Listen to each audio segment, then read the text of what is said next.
Hello student, science world के YouTube channel पर आप सभी का स्वागत है। हमने नीट 2026 के लिए एक सीरीज़ स्टार्ट कर रखी थी, एनसीईआरटी सीरीज़। उसमें हमने 3 चैप्टर कंप्लीट देख लिए हैं। एक सेल वाला चैप्टर जो आपको स्क्रीन पे दिखा होगा, एक breathing and exchange of gases, और एक लास्ट चैप्टर है body fluid and circulation.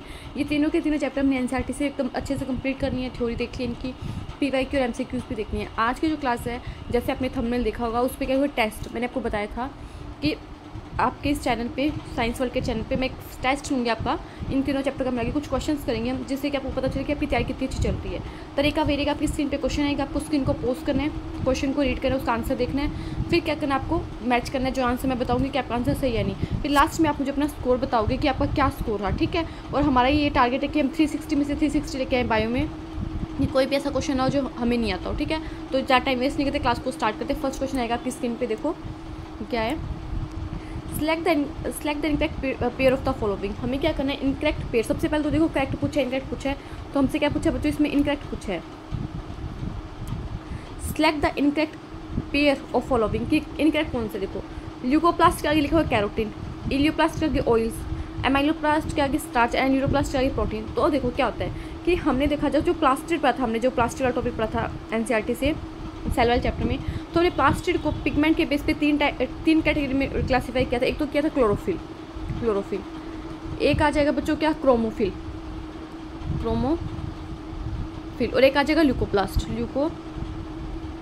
Chloroplast नहीं बच्चों, क्लोरोफिल नहीं, सोचो बच्चों क्लोरोप्लास्ट आएगा, गलत बोल दिया मैंने, वो तो पिगमेंट का नाम बोल दिया मैंने, ठीक है। एक आ जाएगा बच्चों क्रोमोप्लास्ट, एक आ जाएगा क्लोरोप्लास्ट, और एक आ जाएगा ल्यूकोप्लास्ट, ठीक है। तो इन 3 कैटेगरी में डिवाइड किया था प्लास्टिड को on the basis of pigment कौन से प्रेजेंट है। क्रोमोफिल है तो मतलब उसमें क्या होंगे कि कैरोटीन और जेंथोफिल ऐसे फैट सोल्यूबल पिगमेंट प्रेजेंट होंगे। उसके बाद में क्लोरोप्लास्ट है, क्लोरोप्लास्ट में क्या होगा बच्चों, क्लोरोफिल पिगमेंट प्रेजेंट होगा, जिसकी वजह से जो लीफ होती है उनका कलर कैसा था, ग्रीन कलर आता है, जो फोटोसिंथेसिस में हेल्प करता है। वहीं पे जो ल्यूकोप्लास्ट था बच्चों, इसमें कोई भी पिगमेंट नहीं था, नो पिगमेंट आर प्रेजेंट। हमने देखा था एनसीईआरटी में इसमें लिखा हो इसमें कोई भी पिगमेंट प्रेजेंट नहीं। तो ये क्या करता है, जो न्यूट्रिएंट्स होते हैं उनको स्टोर करने का काम करता है, न्यूट्रिएंट्स को स्टोर करने का काम करता है। ल्यूकोप्लास्ट में कोई भी पिगमेंट नहीं होता। क्रोमोप्लास्ट में फैट सोल्यूबल पिगमेंट होते हैं, लाइक कैरोटीनॉइड हो गया, जेंथोफिल हो गया, जिसकी वजह से हमें येलो कलर हो गया, पिंक कलर हो गया, रेड कलर हो गया देखने को मिलता है। वहीं पे क्लोरोप्लास्ट में कौन सा पिगमेंट होता है, क्लोरोफिल पिगमेंट होता है, जिसकी वजह से लीव्स का जो कलर होता है वो ग्रीन होता है, और ये फोटोसिंथेसिस में हेल्प करता है। कौन, क्लोरोप्लास्ट। वहीं पे जो ल्यूकोप्लास्ट है उसमें कोई भी पिगमेंट नहीं है, और ये क्या करेगा बच्चों, न्यूट्रिएंट को स्टोर करेगा। फिर हमने देखा था जो ल्यूकोप्लास्ट है उसके भी 3 टाइप देखे थे हमने, कौन से। एक तो होता है बच्चों इलियोप्लास्ट, जो किसको स्टोर करेगा, ऑयल को स्टोर करेगा। एक होता है बच्चों एमाइलोप्लास्ट, वो किसको स्टोर करेगा, स्टार्च को स्टोर करेगा। एक होता है ल्यूरोप्लास्ट, जो किसको स्टोर करेगा, प्रोटीन को स्टोर करेगा। तो जो ऑप्शन नंबर सी है, बी और डी, तीनों के तीनों पेयर करेक्ट मैच है। बट जो ऑप्शन नंबर ए है हमारे पास में, ल्यूकोप्लास्ट के आगे लिख दिया कैरोटीन, बट ल्यूकोप्लास्ट में नो पिगमेंट होता है, कोई भी पिगमेंट हमें देखने को नहीं मिलता, तो इसमें कैरोटीन पिगमेंट नहीं होता। तो ऑप्शन नंबर जो ए हमारा राइट आंसर होगा, ये इनकरेक्ट पेयर है। आई होप आपको समझ में आएगा क्वेश्चन। नेक्स्ट क्वेश्चन देखते हैं। नेक्स्ट क्वेश्चन आपकी स्क्रीन पे है। A polymer is a chain structure of which organelle. Polysome. जो पॉलीजोम है वो एक चेन स्ट्रक्चर होती है, कौन सा ऑर्गेनल होता है। देखो पॉलीजोम होता क्या है, इसे पॉलीजोम बोलते हैं, पॉलीराइबोसोम बोलते हो, पॉलीराइबोसोम। अब आपको नाम से ही पता चल जाएगा कौन सा ऑर्गेनल होता है। इसमें राइबोसोम ऑर्गेनल होता है, और ये किस में देखने को मिलता है, प्रोकैरियोटिक सेल में। ये किसका फीचर है बच्चों, प्रोकैरियोटिक सेल का फीचर है। ये प्रोकैरियोटिक सेल में हमें देखने को मिलता है। क्या होता है कि एक mRNA पर, ये एक mRNA है, उस पर बहुत सारे राइबोसोम आके अटैच हो जाते हैं। प्रोटीन सिंथेसिस करने के लिए एक mRNA पे बहुत सारे राइबोसोम आके अटैच हो जाते हैं, और इनसे क्या होता है, प्रोटीन सिंथेसिस होता है, ठीक है। तो इस स्ट्रक्चर को जो मैंने आपको बताया कि एक mRNA के साथ में मैनी राइबोसोम आके अटैच होगी, इस स्ट्रक्चर को बोलते हैं पॉलीजोम बोलते हैं, या फिर पॉलीराइबोसोम बोलते हैं। तो कौन सा सेल ऑर्गेनल आ रहा है इसमें बच्चों, राइबोसोम। तो ऑप्शन नंबर सी क्या हो जाएगा, हमारा राइट आंसर हो जाएगा आपकी स्क्रीन पे, ठीक है। नेक्स्ट क्वेश्चन देखते हैं। आपको खुद से बच्चों इनका आंसर देना, आप मुझे बताओ कि लास्ट में आपके कितने आंसर सही हुए, कमेंट बॉक्स में कितने क्वेश्चन सही हुए। नेक्स्ट क्वेश्चन देखो। Which of the following organism have cell wall made up of cellulose, hemicellulose, pectin and protein. हमें ऐसा ऑर्गेनिज्म बताना बच्चों जिसकी सेल वॉल में क्या देखने को मिलेगा, हमें सेलुलोज देखने को मिलेगा, हेमीसेलुलोज देखने को मिलेगा, पैक्टिन देखने को मिलेगा, और प्रोटीन देखने को मिलेगा। फंजाई होगा, वो प्लांट होगा, एल्गी होगा, या फिर ऑल ऑफ दिस। देखो बच्चों जो फंजाई है उसकी सेल वॉल मिलकर बनी होती है काइटिन की। सेल वॉल किससे मिलकर बनी होती है, काइटिन की। वहीं पे जो प्लांट है, इसका ऑप्शन नंबर बी से होगा। प्लांट में हमें क्या देखने को मिलता है, मेनली होता है सेलुलोज होता है, वो मेनली होता है।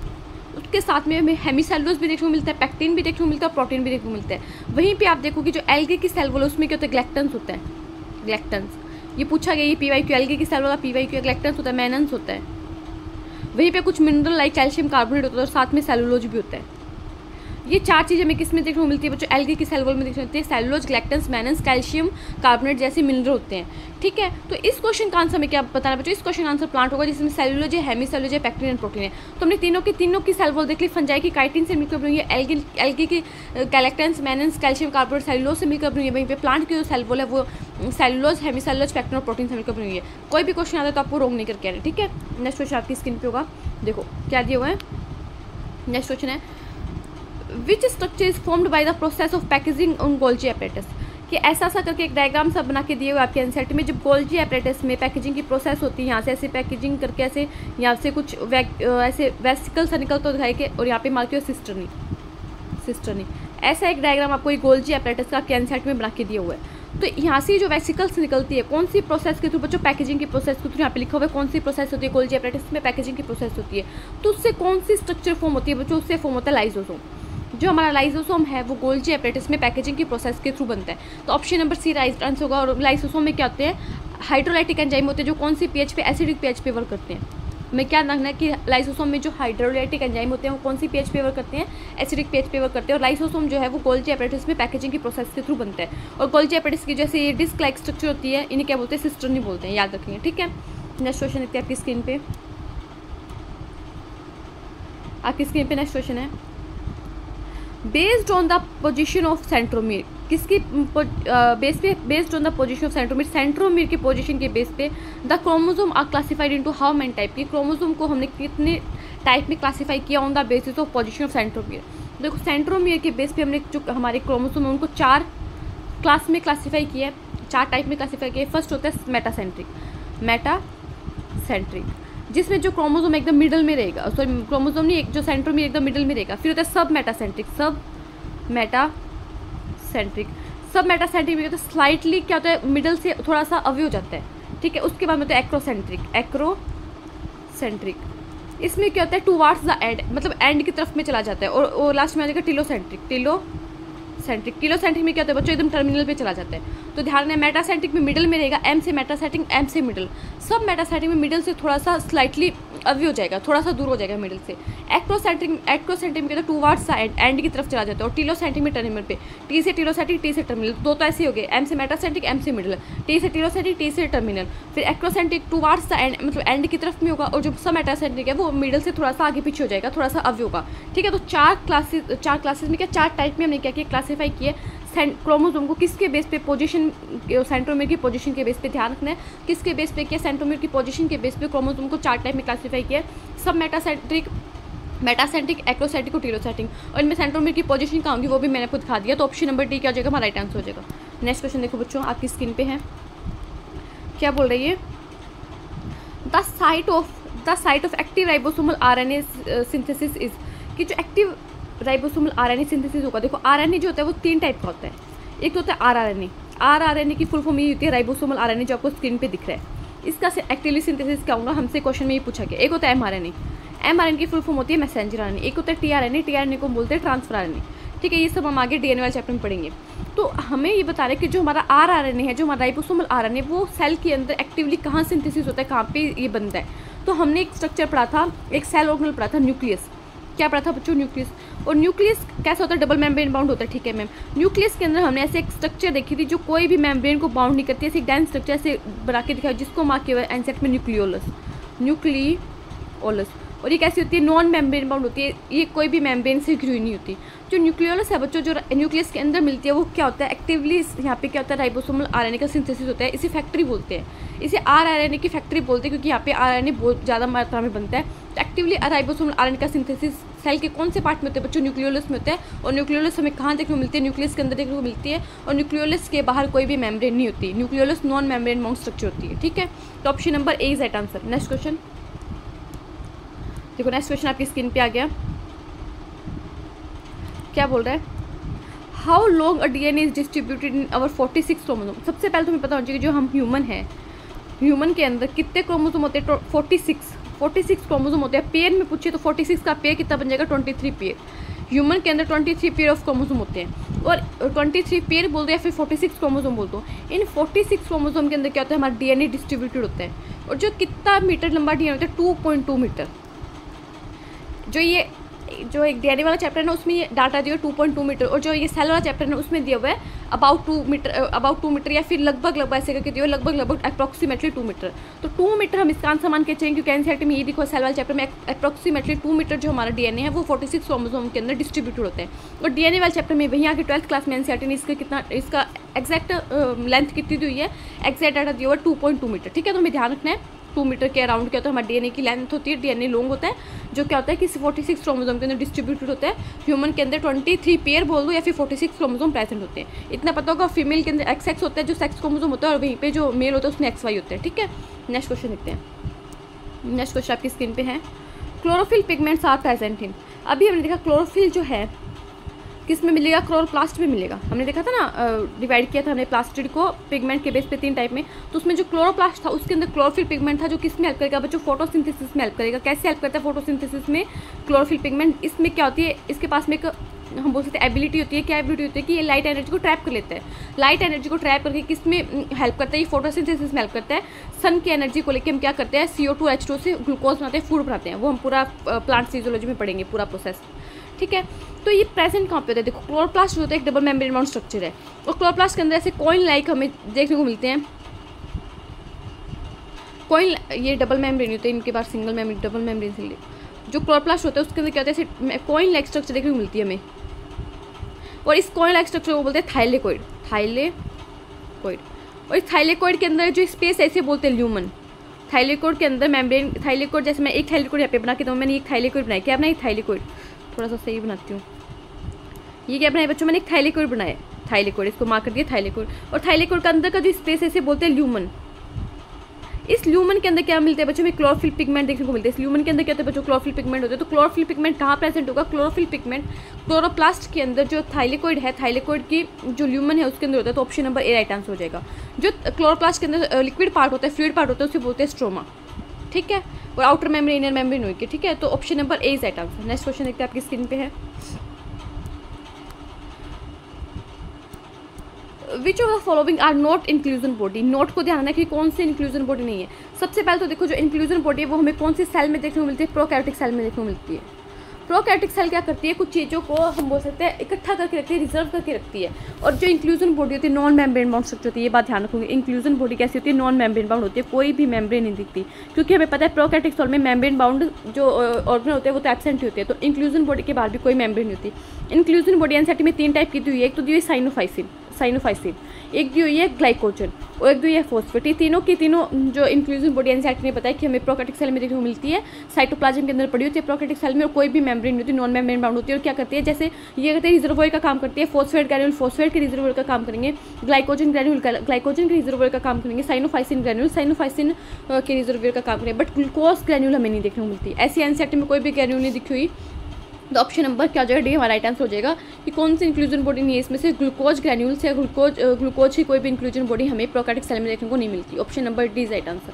नेक्स्ट क्वेश्चन आपकी स्क्रीन पे, which indicates a in the figure. देखो थोड़ा सा वैसे तो फिगर बड़ा ही है और बड़ा को थोड़ा सा आपके लिए, तो मैंने अभी ऐसा सेम डायग्राम आपके लिए बना के दिखाया था। ये यहाँ से वेसिकल्स निकलते दिखाई दे रही है, क्या होंगे आगे जाकर क्या बनेंगे? लाइसोसोम बनेंगे। और ये क्या है बच्चों? ये गोल्जी एपेटस है। ये डायग्राम आपको देखते ही पता चलना चाहिए। एनसीईआरटी में थोड़ा क्लियर नहीं आया वो इस पीपीटी में, तो बट आपको पता चलना चाहिए डायग्राम किसका? गोल्जी एपेटस का है।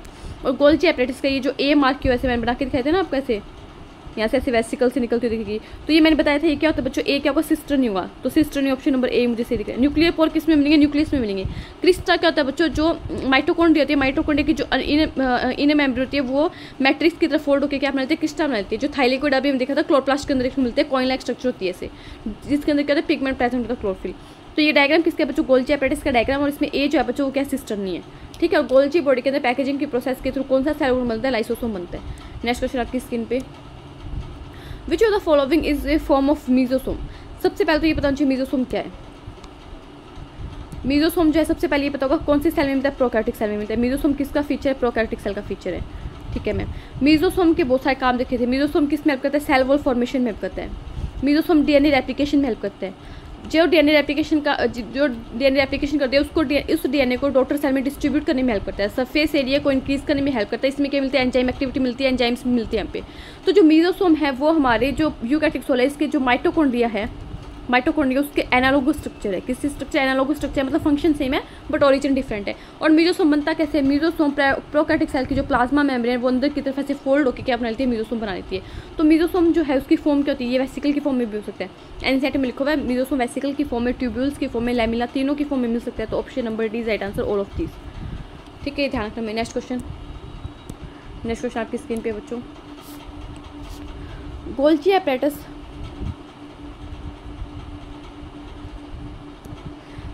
Apparatus is an important site of formation of, कि गोल्जी एपरेटस किसके फॉर्मेशन के लिए इंपॉर्टेंट साइट है? देखो गोल्जी एपरेटस जो है इसमें क्या होता है? पैकेजिंग की प्रोसेस होती है, पैकेजिंग, और इसमें बोल सकते हैं मॉडिफिकेशन होता है, मॉडिफिकेशन होता है,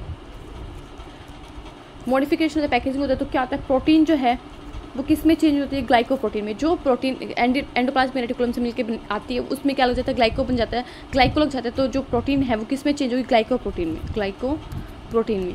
वहीं पे जो लिपिड स्मूथ एंडोप्लाज्मिक रेटिकुलम से बन के आई वो किस में चेंज होगी? ग्लाइकोलिपिड में। तो गोल्जी बॉडी किसके फॉर्मेशन के लिए इंपॉर्टेंट साइट है? Glycolipid and glycoprotein. Option number B is right answer. ठीक है, नेक्स्ट क्वेश्चन देखेंगे। देखो सेल वाले चैप्टर में थोड़े से हमें क्या दिए? साइंटिस्ट दिए, उनको भी याद रखना है। तो देखो आपकी स्क्रीन पे क्वेश्चन आया, ribosome are the granular structure first observe under the electron microscope as dense particle by which scientist? कौन से साइंटिस्ट ने इसको देखा था? तो इसको देखा था 1953 में एक साइंटिस्ट था जिसका नाम था जियोर्ज पैलिड। उसने इस ग्रैनुलर स्ट्रक्चर को सबसे पहले देखा था। और इसी के नाम पे हम राइबोसोम को एक नाम और देते हैं, पैलिड पार्टिकल। इस साइंटिस्ट के नाम पे ही हम राइबोसोम को क्या बोलते हैं? पैलिड पार्टिकल बोलते हैं। राइबोसोम किससे मिलकर बना होता है बच्चों? आरआरएनए। जो भी देखा था ना, जिसका सिंथेसिस कहाँ होता है? न्यूक्लियोलस में होता है। न्यूक्लियोलस आरआरएनए के सिंथेसिस की फैक्ट्री है। आरआरएनए प्लस कुछ प्रोटीन मिलकर क्या बनाती है बच्चों? राइबोसोम बनाती है। तो जियोर्ज पैलिड ने 1953 में सबसे पहले किसको देखा था? इसको देखा था, राइबोसोम को। वहीं पर रॉबर्ट ब्राउन ने, मैं थोड़ा सा रेज करके आपको बताऊँ, इस क्वेश्चन का आंसर हो जाएगा जियोर्ज पैलिड। रॉबर्ट ब्राउन ने सबसे पहले किसको देखा था? न्यूक्लियस को देखा था, आप लिख सकते हो इसको। कैमिलो गोल्जी ने सबसे पहले गोल्जी बॉडी को देखा था, गोल्जी एपरेटस को देखा था। वहीं पे सिंगर निकोलसन ने सबसे पहले क्या दिया था? फ्लूइड मोजेक मॉडल दिया था। फ्लूइड मोजेक मॉडल किसके लिए बच्चों? ये मोजेक यहाँ पे देती हूँ। फ्लूइड मोजेक मॉडल किसके लिए? सेल मेम्ब्रेन के लिए। सबसे एक्सेप्टेबल मॉडल है आज के टाइम में। जब जिस मॉडल को हम स्टडी करते हैं, जिस मॉडल को एक्सेप्ट करते हैं सेल मेम्ब्रेन के लिए, फ्लूइड मोजेक मॉडल है, जो 1972 में दिया गया था सिंगर निकोलसन के द्वारा। जियोर्ज पैलिड ने 1953 में राइबोसोम को सबसे पहले देखा था। 1831 में रॉबर्ट ब्राउन ने सबसे पहले न्यूक्लियस को देखा था। वहीं पे कैमिलो गोल्जी ने 1898 में सबसे पहले गोल्जी बॉडी को देखा था। ये चारों के चारों साइंटिस्ट आपके एनसीईआरटी में दिए और आपको लर्न होनी चाहिए। नेक्स्ट क्वेश्चन आपकी स्क्रीन पे, विच of the following is correct about vacuole? Correct देखना और वैक्यूल के बारे में देखना। देखो सबसे पहले देखो वैक्यूल जो है वो किसका पार्ट है? वैक्यूल एंडोमेम्ब्रेन सिस्टम का पार्ट है। ठीक है मैम। वैक्यूल क्या होती है? एक सिंगल मेम्ब्रेन से बाउंड स्ट्रक्चर होती है। जो मेम्ब्रेन होती है उसे बोलते हैं टोनोप्लास्ट। जो प्लांट सेल है उसमें वैक्यूल 90% तक पार्ट घेर लेती है प्लांट सेल को, और जिसकी वजह से क्या होता है? प्लांट सेल के अंदर जो न्यूक्लियस वो पेरिफेरी की तरफ शिफ्ट हो जाता है। ठीक है मैम। अब हम ऑप्शन पढ़ते हैं। Vacuole contain water, sap, excretory product and other material not useful for the cell. केस बच्चों वैक्यूल का ये काम है। वैक्यूल के अंदर क्या देखने को मिलेगा? हमें वाटर देखने को मिलेगा, सैप देखने को मिलेगा और एक्सक्रीटरी प्रोडक्ट देखने को मिलेगा जो सेल के लिए यूजफुल नहीं है। ठीक है। In plant cell vacuole can occupy up to 90% of the volume of the cell. Yes बच्चों, मैंने जैसे बताया कि प्लांट सेल के अंदर जो वैक्यूल है वो क्या कर लेती है? 90% तक पार्ट घेर लेती है सेल का, जिसकी वजह से न्यूक्लियस को पेरिफेरी की तरफ शिफ्ट होना पड़ता है। The vacuole is bounded by tonoplast. Yes बच्चों, जो वैक्यूल है वो एक सिंगल मेम्ब्रेन से बाउंड होती है और उस सिंगल मेम्ब्रेन का नाम हमें एनसीईआरटी में देख के दिया टोनोप्लास्ट। तो ऑल ऑफ दीज करेक्ट पूछे तो all of these option number T क्या हो जाएगा? हमारा राइट आंसर हो जाएगा। Next question, in 30s and 40s ribosome S stand for. देखो हमने देखा तो जो राइबोसोम होता है आप इसको देख सकते हैं ऐसे। राइबोसोम दो टाइप होता है, वैसे चार्ट बना सकते हो 70s एंड 80s।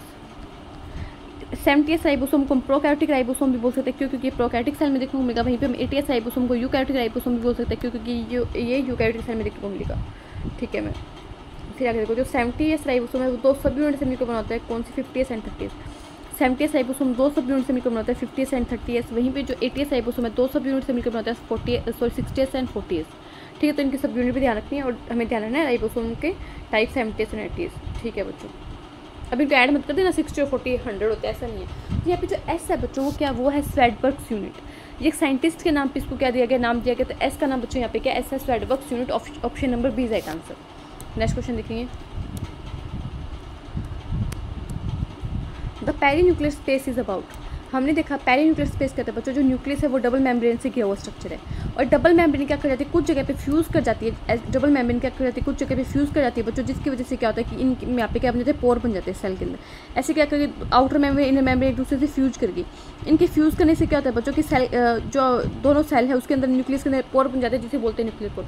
और इन दोनों सेल के बीच का जो स्पेस होता है बोलते हैं पेरीन्यूक्लियर स्पेस। आउटर मेम्ब्रेन और इनर मेम्ब्रेन के बीच का स्पेस न्यूक्लियस के अंदर क्या कहलाता है, पेरीन्यूक्लियर स्पेस कहलाता है, जिसके हम ध्यान से डाटा इन सेंटीमीटर 10 से 50 नैनोमीटर। ये इस जो पेरीन्यूक्लियर स्पेस होता है इसका डाटा कितना जो एनसीईआरटी में 10 से 50 नैनोमीटर डाटा वाले क्वेश्चन में ध्यान रखना। तो option number C is right answer. Next question, select the incorrect statement. क्या पूछा बच्चों, इनकरेक्ट स्टेटमेंट पूछा, the chloroplast contain chlorophyll and carotenoid pigment. ठीक है, क्लोरोप्लास्ट में क्लोरोफिल और कैरोटीनॉइड पिगमेंट देखने को मिलेगा। Chromoplast contain water soluble carotenoid pigment like carotene and xanthophyll. मैंने भी बताया था क्रोमोप्लास्ट है उसमें वाटर सोल्यूबल पिगमेंट नहीं होता बच्चों, फैट सोल्यूबल पिगमेंट होता है।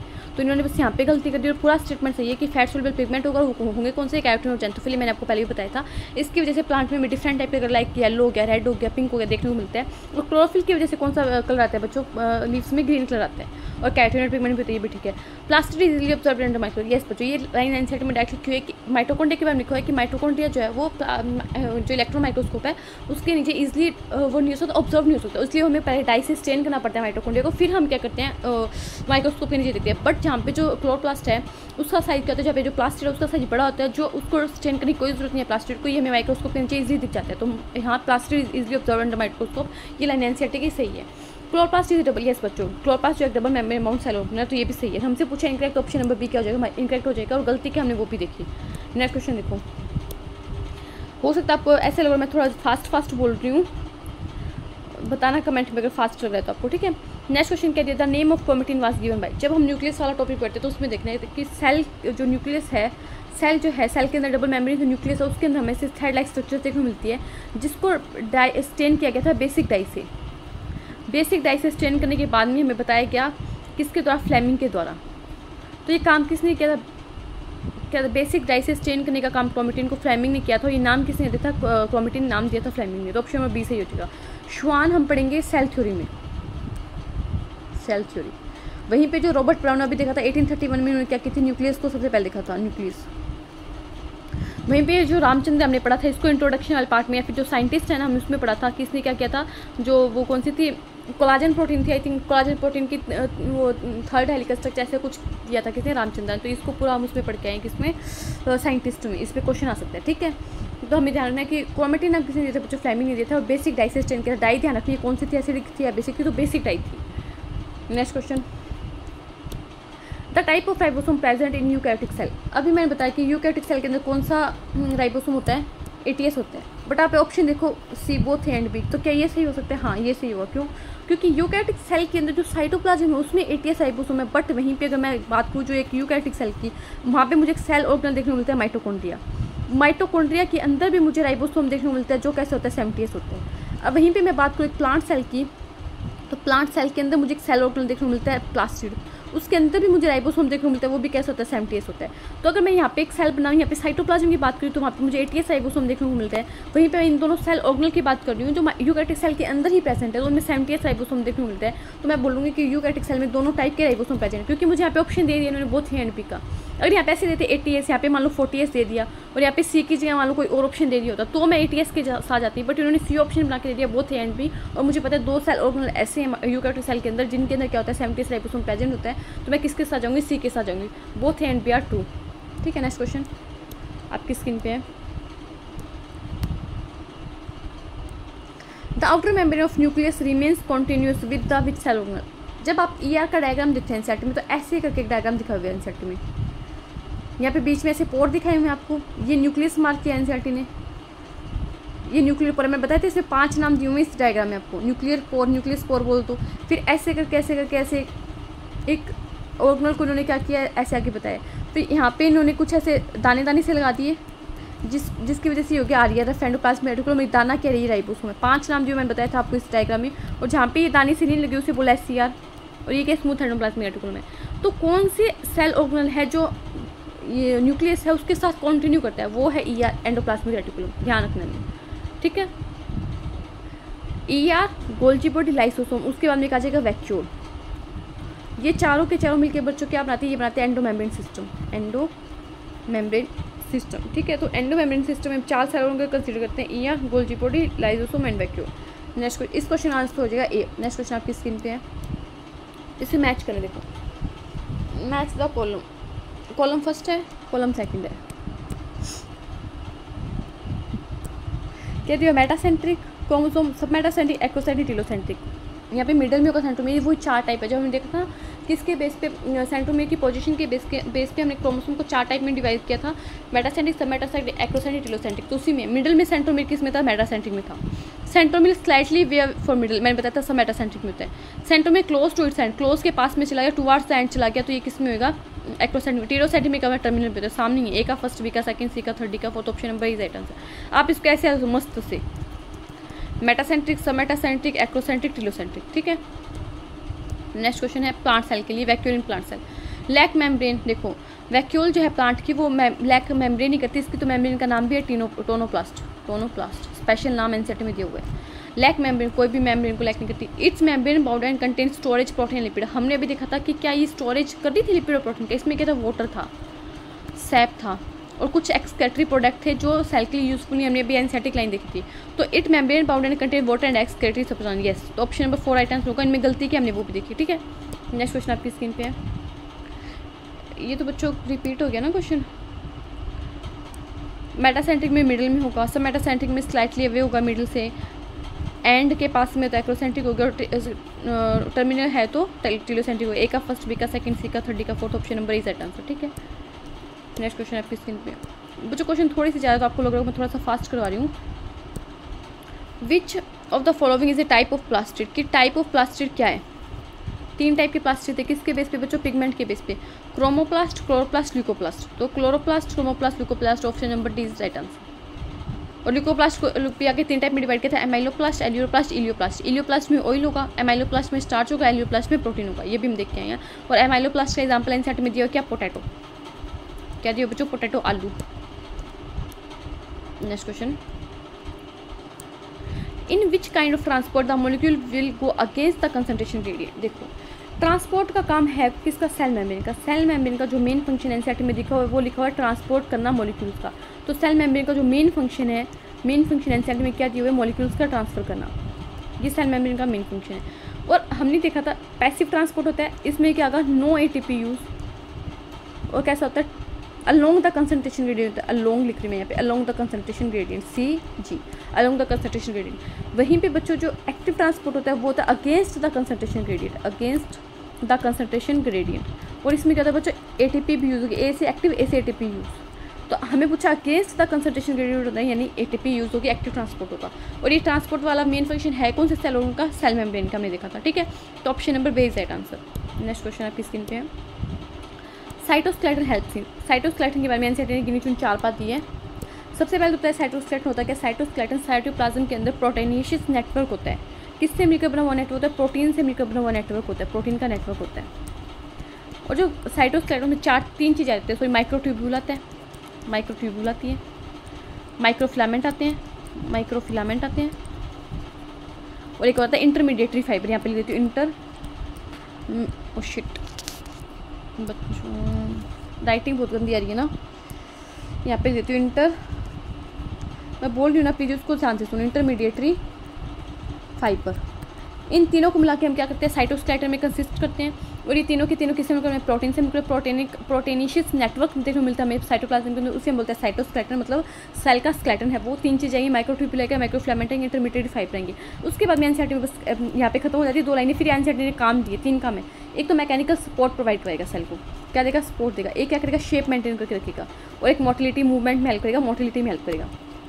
अब देखो mechanical support to cell, yes, providing mobility या मोटिलिटी बोल दो, मूवमेंट बोल दो, यस, शेप को मेंटेन करेगा, यस। तो ऑल ऑफ दीजिए तीनों के जो फंक्शन है, इतने में साइटोस्केलेटन पूरा होता है एनसीईआरटी का। 4-5 लाइनें हैं जो मैंने आपके सामने बोलती है। ठीक है, तो option number D is right answer. Next question, select the wrong statement of the following, wrong statement यानी फॉल्स स्टेटमेंट है, गलत को चुनना है। The chloroplast are generally much larger than mitochondria, yes अभी मैंने बताया था, ये बात एनसीईआरटी में लिखी है, माइटोकॉन्ड्रिया छोटे होते हैं, उन्हें पहले एक डाई से स्ट्रेन करना पड़ता है, फिर हम माइक्रोस्कोप के नीचे देख सकते हैं, बट प्लास्टिक को कोई भी स्ट्रेन करने की जरूरत नहीं है, माइक्रोस्कोप के नीचे इजीली विजिबल हो जाएंगे।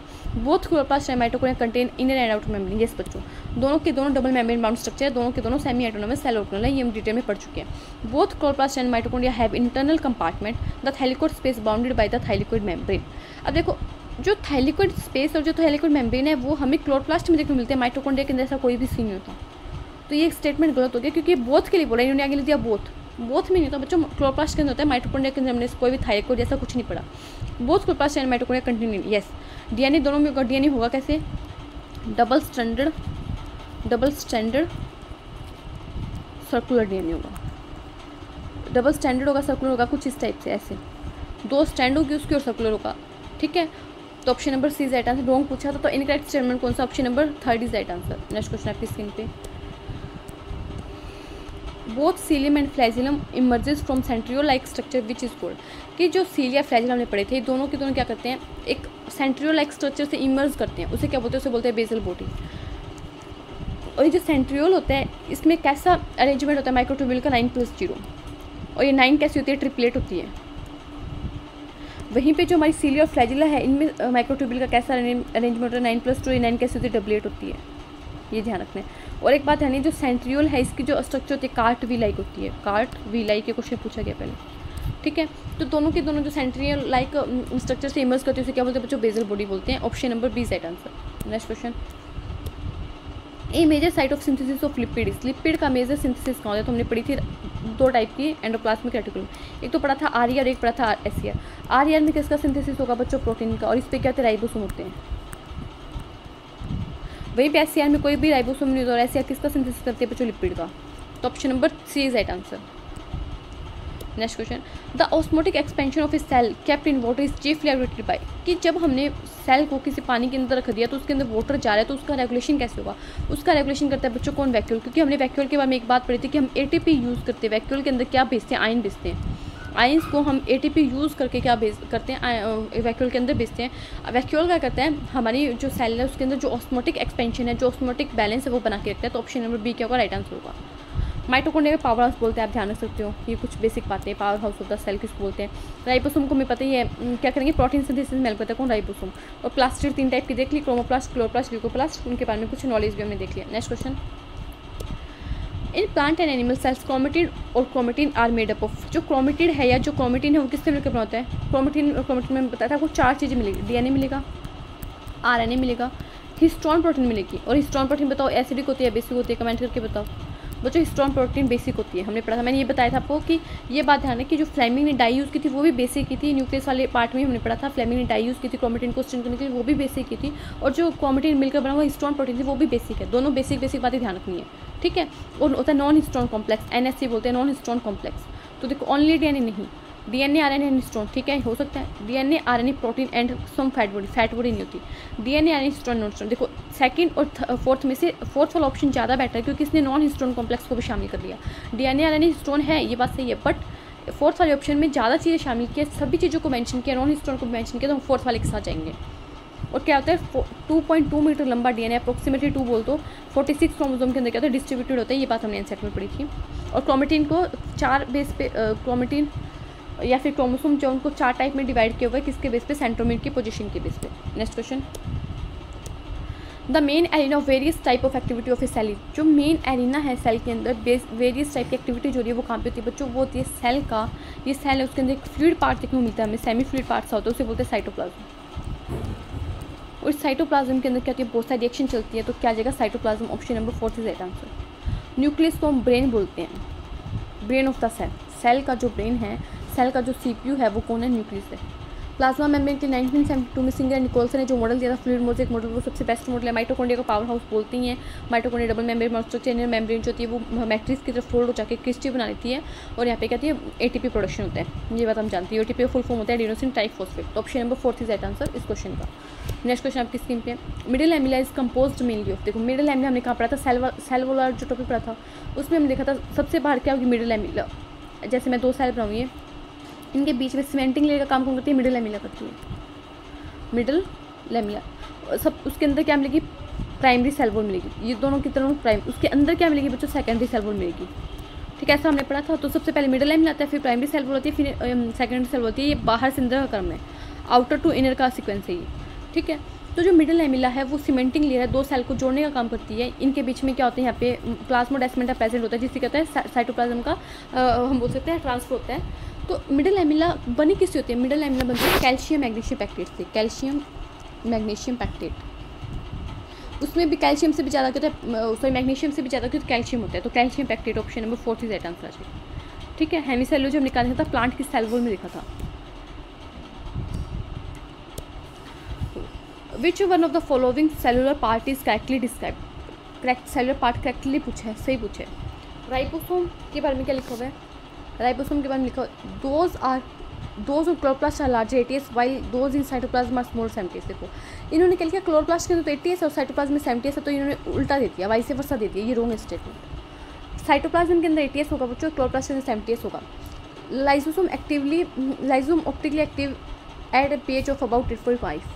मैंने बताया था जो लाइसोसोम होता है उसमें हाइड्रोलाइटिक एंजाइम एसिडिक pH पे वर्क करते हैं, अराउंड 4.5 to 5 pH होती है उनकी, और ये बोल रहा है 8.5 से बेसिक pH होगी ना, तो ये गलत है।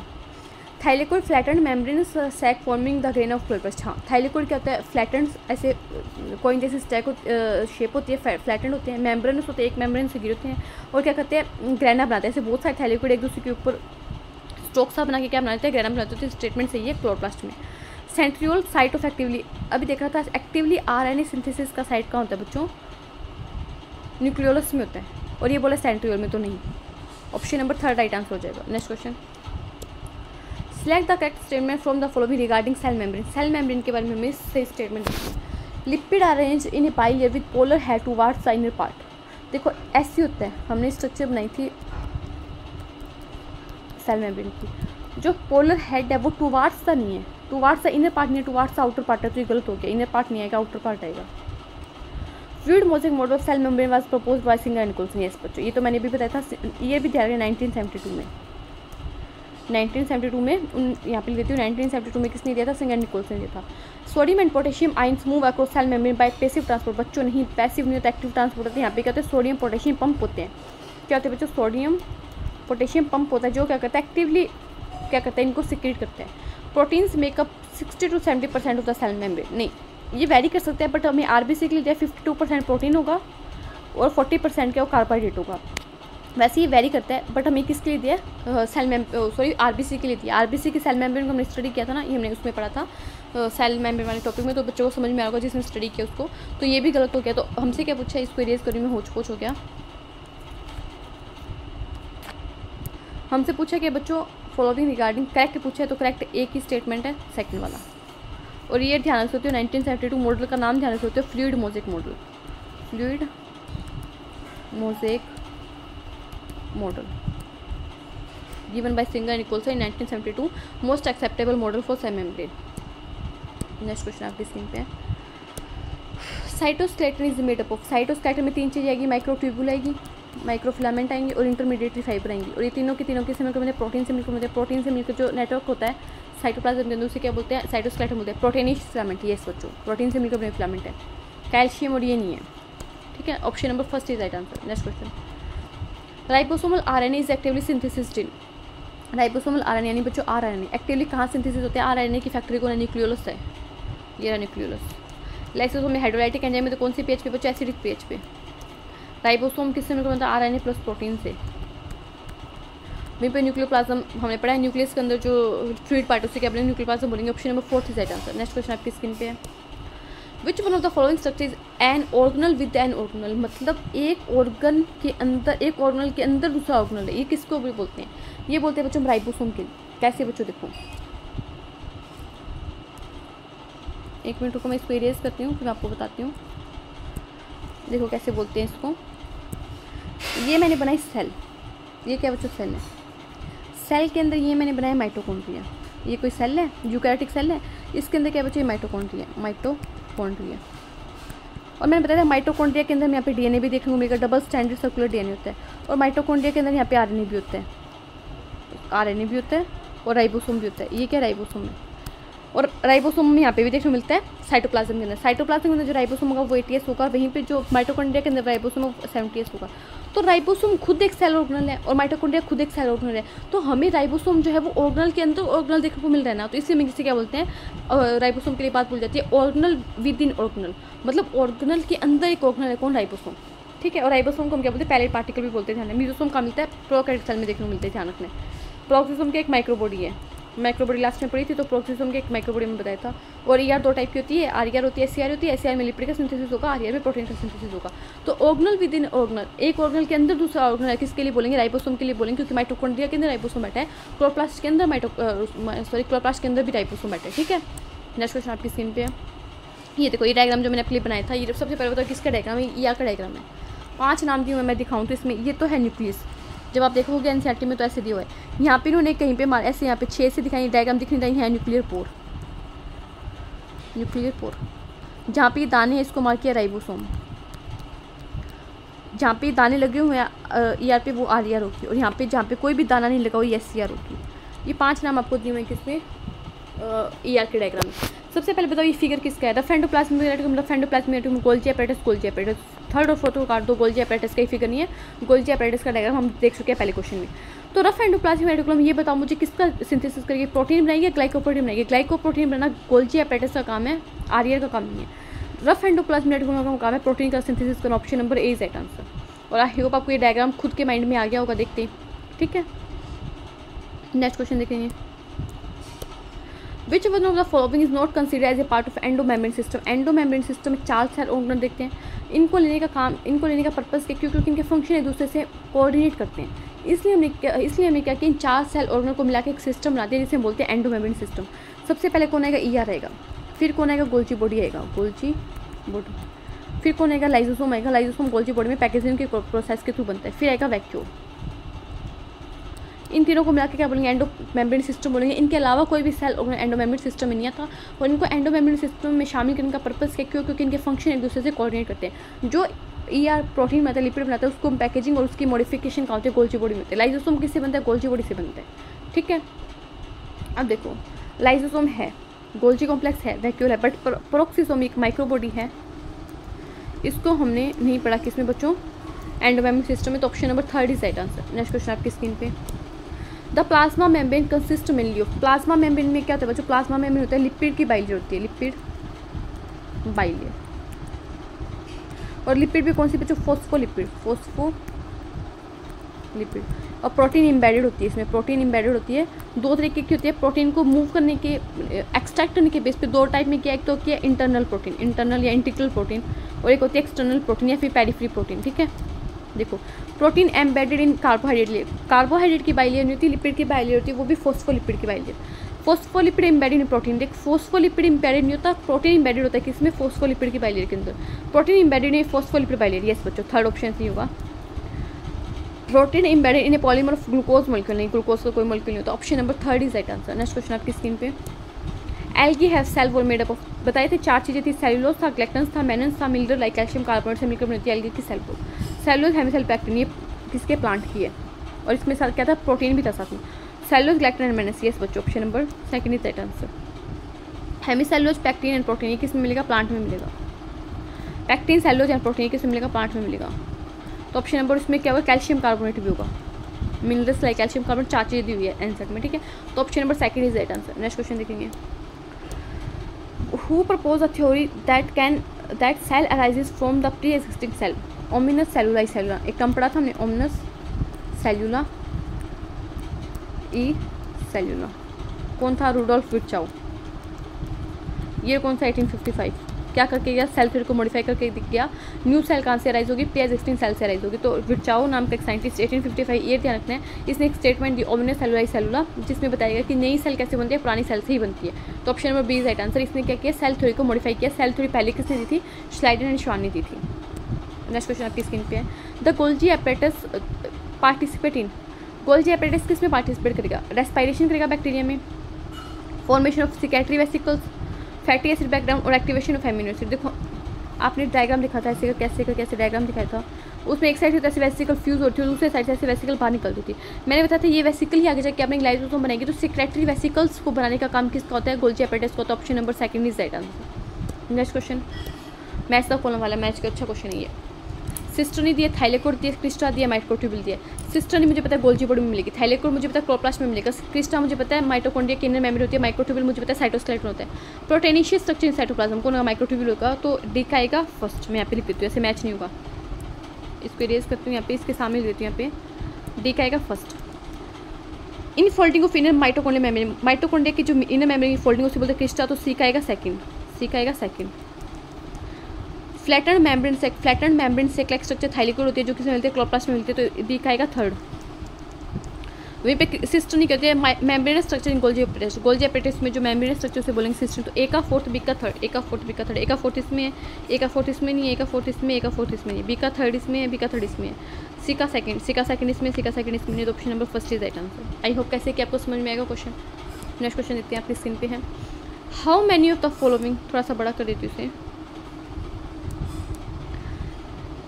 How many of the following are membrane bound organelles. कौन मेम्ब्रेन बाउंड ऑर्गेनल्स है? देखो मैंने आपको बताया था कैसा फ्लो चार्ट बनाने के लिए। जो बच्चा स्टार्टिंग से मेरी क्लास को देखा, मैंने उसे बोला था आप एक ऐसे फ्लो चार्ट बना लो। एक तो मेम्ब्रेन लेस का बना लो जिसमें कोई मेम्ब्रेन नहीं है, एक डबल मेम्ब्रेन का बना लो जिसमें डबल मेम्ब्रेन है, एक बना लो सिंगल मेम्ब्रेन का। डबल मेम्ब्रेन में आपको तीन ही चीज़ें देखने को मिलेगी, एक मिलेगा न्यूक्लियस, एक मिलेगा माइटोकॉन्ड्रिया, एक में देखने को मिलेगा क्लोरोप्लास्ट। ये तीन चीज़ें ही होती है कौन? डबल मेम्ब्रेन से बाउंड। मेम्ब्रेन लेस में आपको मिल जाएगा सेंट्रियोल मिल जाएगा, राइबोसोम मिल जाएगा, न्यूक्लियोलस मिल जाएगा। ये क्या होते हैं? मेम्ब्रेन लेस होते हैं। वहीं पे सिंगल मेम्ब्रेन में आपको एंडोप्लाज्मिक रेटिकुलम हो गया, गोल्जी बॉडी हो गया, लाइसोसोम हो गया, वैक्यूल हो गया, ये सब किस में मिल जाएंगे आपको? माइक्रो बॉडीज होगी, किस में मिल जाएंगे आपको? सिंगल मेम्ब्रेन में मिल जाएंगे। तो अब देखते हैं। लाइसोसोम मेम्ब्रेन बाउंड है ये बच्चों, राइबोसोम नहीं है। राइबोसोम में कोई भी मेम्ब्रेन नहीं होती। माइटोकॉन्ड्रिया है मेम्ब्रेन बाउंड, यस बच्चों। अब इसने ये नहीं बोला सिंगल ढूंढना है डबल ढूंढना है, इसने बोला मेम्ब्रेन होनी चाहिए, चाहे वो सिंगल हो चाहे डबल हो। ये वैक्यूल है, हाँ बच्चों वैक्यूल की तो मेम्ब्रेन का नाम भी पता है, क्या होता है? टोनोप्लास्ट होती है। तो कितने हैं? तीन है। तो option number B is right answer. वहीं पे अगर ये क्वेश्चन ऐसे बनाता ऐसे, how many of the following are double membrane bound organelle, यहाँ पे अगर डबल लिख देता ना तो इसमें क्या था? माइटोकॉन्ड्रिया था, सिर्फ एक होता, तो ऑप्शन भी नहीं है ऐसा कोई। ठीक है, तो क्वेश्चन कैसे बना दी एग्जाम में, आपको करने का तरीका पता होना चाहिए। नेक्स्ट क्वेश्चन आपकी स्क्रीन पे है। Fluid mosaic model was proposed bye, कि जो फ्लूइड मोज़ेक मॉडल है वो किसने दिया था? Singer Nicolson. इसको जो फर्स्ट ऑप्शन मिल गया। ईयर पूछ ले 1972। किस चीज़ का मॉडल है? सेल मेम्ब्रेन का मॉडल है। क्या मॉडल है कि फॉस्फोलिपिड की बाइलेयर होगी, उसमें क्या होगी? प्रोटीन एम्बेडेड होगी। अभी मैं पहले देख के थी। जैकोब एंड मोनाट नहीं। स्लाइडर एंड श्वानी क्या दी थी? सेल थ्योरी दी थी। वहीं पे जो रूडोल्फ विर्चाविस ने क्या किया था? 1855 में एक स्टेटमेंट दिया था, ओमने सेलुलाई सेलुलस ने सेल थ्योरी को मॉडिफाई किया था कि नई सेल पुरानी सेल से मिलकर बनेगी, पुरानी सेल से ही बनेगी, मिलकर नहीं, पुरानी सेल ही क्या करेगी? नई सेल को बनाएगी। New cells are arise from pre existing cells. तो option number is right answer. Next question आपकी स्क्रीन पे है। Which of the following pair of organelles does not contain DNA? Does not contain DNA पूछा है कि organelle का pair होना चाहिए, पेयर में देखना जिसमें डीएनए नहीं होगा। डज नॉट पूछा है। माइटोकॉन्ड्रिया में तो लाइसोसोम में नहीं होता, पेयर नहीं बना। क्लोरोप्लास्ट में तो वैक्यूल में नहीं होता, पेयर नहीं बना। लाइसोसोम में भी नहीं होता, वैक्यूल में भी नहीं होता, दोनों के दोनों में नहीं है, तो ये पेयर बन गया। न्यूक्लियर एनवलप के अंदर होगा, न्यूक्लियर का जो एनवलप उसके अंदर तो डीएनए है ही, 46 क्रोमोसोम बैठे हैं, और माइटोकॉन्ड्रिया के अंदर भी है। तो हमसे पूछा डज नॉट कंटेन डीएनए, तो ऑप्शन नंबर थर्ड आएगा। लाइसोसोम के अंदर भी डीएनए नहीं है, वैक्यूल के अंदर भी डीएनए नहीं है। माइटोकॉन्ड्रिया के अंदर कैसा डीएनए होता है? डबल स्टैंडर्ड सर्कुलर डीएनए होता है। ये क्वेश्चन पूछा गया पीवाई के, इसलिए बता रही हूँ। क्लोरोप्लास्ट के अंदर भी कैसा होता है? डबल स्टैंडर्ड होता है, सर्कुलर डीएनए दोनों में सेम ही होता है। ठीक है, next question. The concept of omnis celluli cellula regarding cell division was first proposed by omnis celluli cellula 1855 में कौन देखे गया था? रूडोल्फ विर्चाउ देखे गया था। New cells are arise from pre existing cells. ठीक है, नेक्स्ट क्वेश्चन आपकी स्क्रीन पे है। Which of the following statement is not correct? Not correct पूछिए। Lysosome have numerous hydrolytic enzyme. Yes बच्चों, हाइड्रोलाइटिक एंजाइम होते हैं। The hydrolytic enzyme of lysosome active under acidic pH बच्चों अराउंड 4.5 to 5 pH होती है। Lysosome are membrane bound structure. Yes बच्चों, lysosome membrane bound structure होती है, सिंगल मेम्ब्रेन होती है। Lysosome are formed by process of packaging in the endoplasmic reticulum. हाँ बच्चों, ये प्रोसेसिंग ये पैकेजिंग की प्रोसेस के थ्रू बनते हैं, बट एंडोप्लाज्मिक रेटिकुलम के अंदर नहीं बनते। क्या होते हैं? गोल्जी बॉडी के अंदर बनते हैं। एक बात एक्स्ट्रा बताऊँ आपको, एनसीईआरटी में तो नहीं की, जो लाइसोसोम है वो गोल्जी बॉडी के थ्रू पैकेजिंग, गोल्जी बॉडी के अंदर पैकेजिंग उसके थ्रू बनता है, बट लाइसोसोम के अंदर जो हाइड्रोलाइटिक एंजाइम है वो कौन बनाता है? ये बनाती है। ये बात आप नोट कर सकते हो एनसीईआरटी में साइड में, कि लाइसोसोम के अंदर की जो हाइड्रोलाइटिक एंजाइम है वो ईआर बनाएगी, वहीं पे जो लाइसोसोम है वो गोल्जी बॉडी के अंदर पैकेजिंग की प्रोसेस के थ्रू बनेगा। ठीक है, नेक्स्ट क्वेश्चन आपकी स्क्रीन पे। Many ribosome may associated with a single mRNA to multiple copies of polypeptide simultaneously.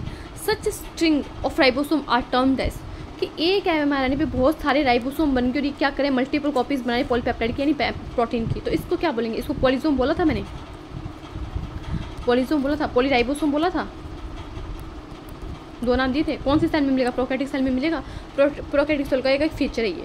प्लास्टिडोम नहीं, पॉलीहेड्रल बॉडीज नहीं, पॉलीसोम, यस बच्चों, option number 30 right answer. Next question देखेंगे आपकी स्क्रीन पे आया है, इस cell organelle contain hydrolytic enzyme, ऐसा सेल और बताओ बच्चों जो हाइड्रोलाइटिक एंजाइम को कंटेन करेगा। अभी देखते हैं कौन सा लाइजोसोम होता है, लाइजोसोम को क्या बोलते हैं, सुसाइड बैग बोलते हैं, सुसाइड बैग क्या करेगा, सुसाइड कर देगा। और क्या होते हैं हाइड्रोलाइटिक एंजाइम, कौन सी पीएच पे, अराउंड 4.5 to 5 एसिडिक पीएच पे करते हैं, वर्क करते हैं। Next question, an elaborate network of filamentous proteinaceous structure present in the cytoplasm which helps in maintenance of cell shape is called। Protein से मिलकर बने हुए फिलामेंट हैं, साइटोप्लाज्म के अंदर हमें दिख रहे हैं, सेल की शेप को मेंटेन कर रहे हैं, तो वो कौन है बच्चों, वो साइटोस्केलेटन है। मैं कौन हूँ बच्चों, मैं साइटोस्केलेटन हूँ, मैं साइटोस्केलेटन हूँ, तो ऑप्शन नंबर 30 राइट आंसर, ठीक है। नेक्स्ट क्वेश्चन है आपके सामने, क्या करना है, मेसोकॉलम करना, ठीक है। गोल्जी बॉडी है, माइटोकॉन्ड्रिया है, राइबोसोम है, न्यूक्लियोलस है, ठीक है। प्रोटीन सिंथेसिस कौन करेगा, राइबोसोम हेल्प करेगा, सी का फर्स्ट आ जाएगा। राइबोसोमल आरएनए सिंथेसिस, फैक्ट्री कौन है आरएनए को सिंथेसिस करने के लिए, किसको फैक्ट्री बनाई हमने, न्यूक्लियोलस को बनाए हैं, तो डी का सेकंड आ जाएगा, ये सेकंड लिखा है बच्चों मैंने। एटीपी प्रोडक्शन कहाँ गया, पावर हाउस किसको बोला है, माइटोकॉन्ड्रिया को बोला है। एटीपी का फुल फॉर्म बताओ, एडेनोसिन ट्राइफॉस्फेट। ग्लाइकोप्रोटीन ग्लाइकोलिपिड कौन बनाएगा, पैकेजिंग मॉडिफिकेशन कहाँ पे होती है, ईआर से जो प्रोटीन आता है, ईआर से जो लिपिड आते हैं उसकी पैकेजिंग उसकी मॉडिफिकेशन कहाँ करते हैं, गोल्जी बॉडी के अंदर करते हैं, तो ए का फोर्थ आ जाएगा, ढूंढ लो, ए का फोर्थ, बी का थर्ड, ए का फोर्थ नहीं, ए का फोर्थ नहीं, ए का फोर्थ, ए का फोर्थ इसमें भी है, पर इसमें बी का थर्ड है, इसमें बी का थर्ड नहीं है, option number second is right answer. Next question, ओहो फिर से मैथ का column, thylakoid, Crysta, cisternae, chromatin, ठीक है बच्चों मैच करो। डिस्क शेप सैक इन गोल्जी एपेटस, गोल्जी एपेटस के अंदर बच्चों जो डिस्क सैक थी, डिस्क शेप की जो सैक थी उसे क्या बोलता, सिस्टर नहीं बोला था, यस मैम सिस्टर नहीं बोला था, तो उसी का फर्स्ट आएगा।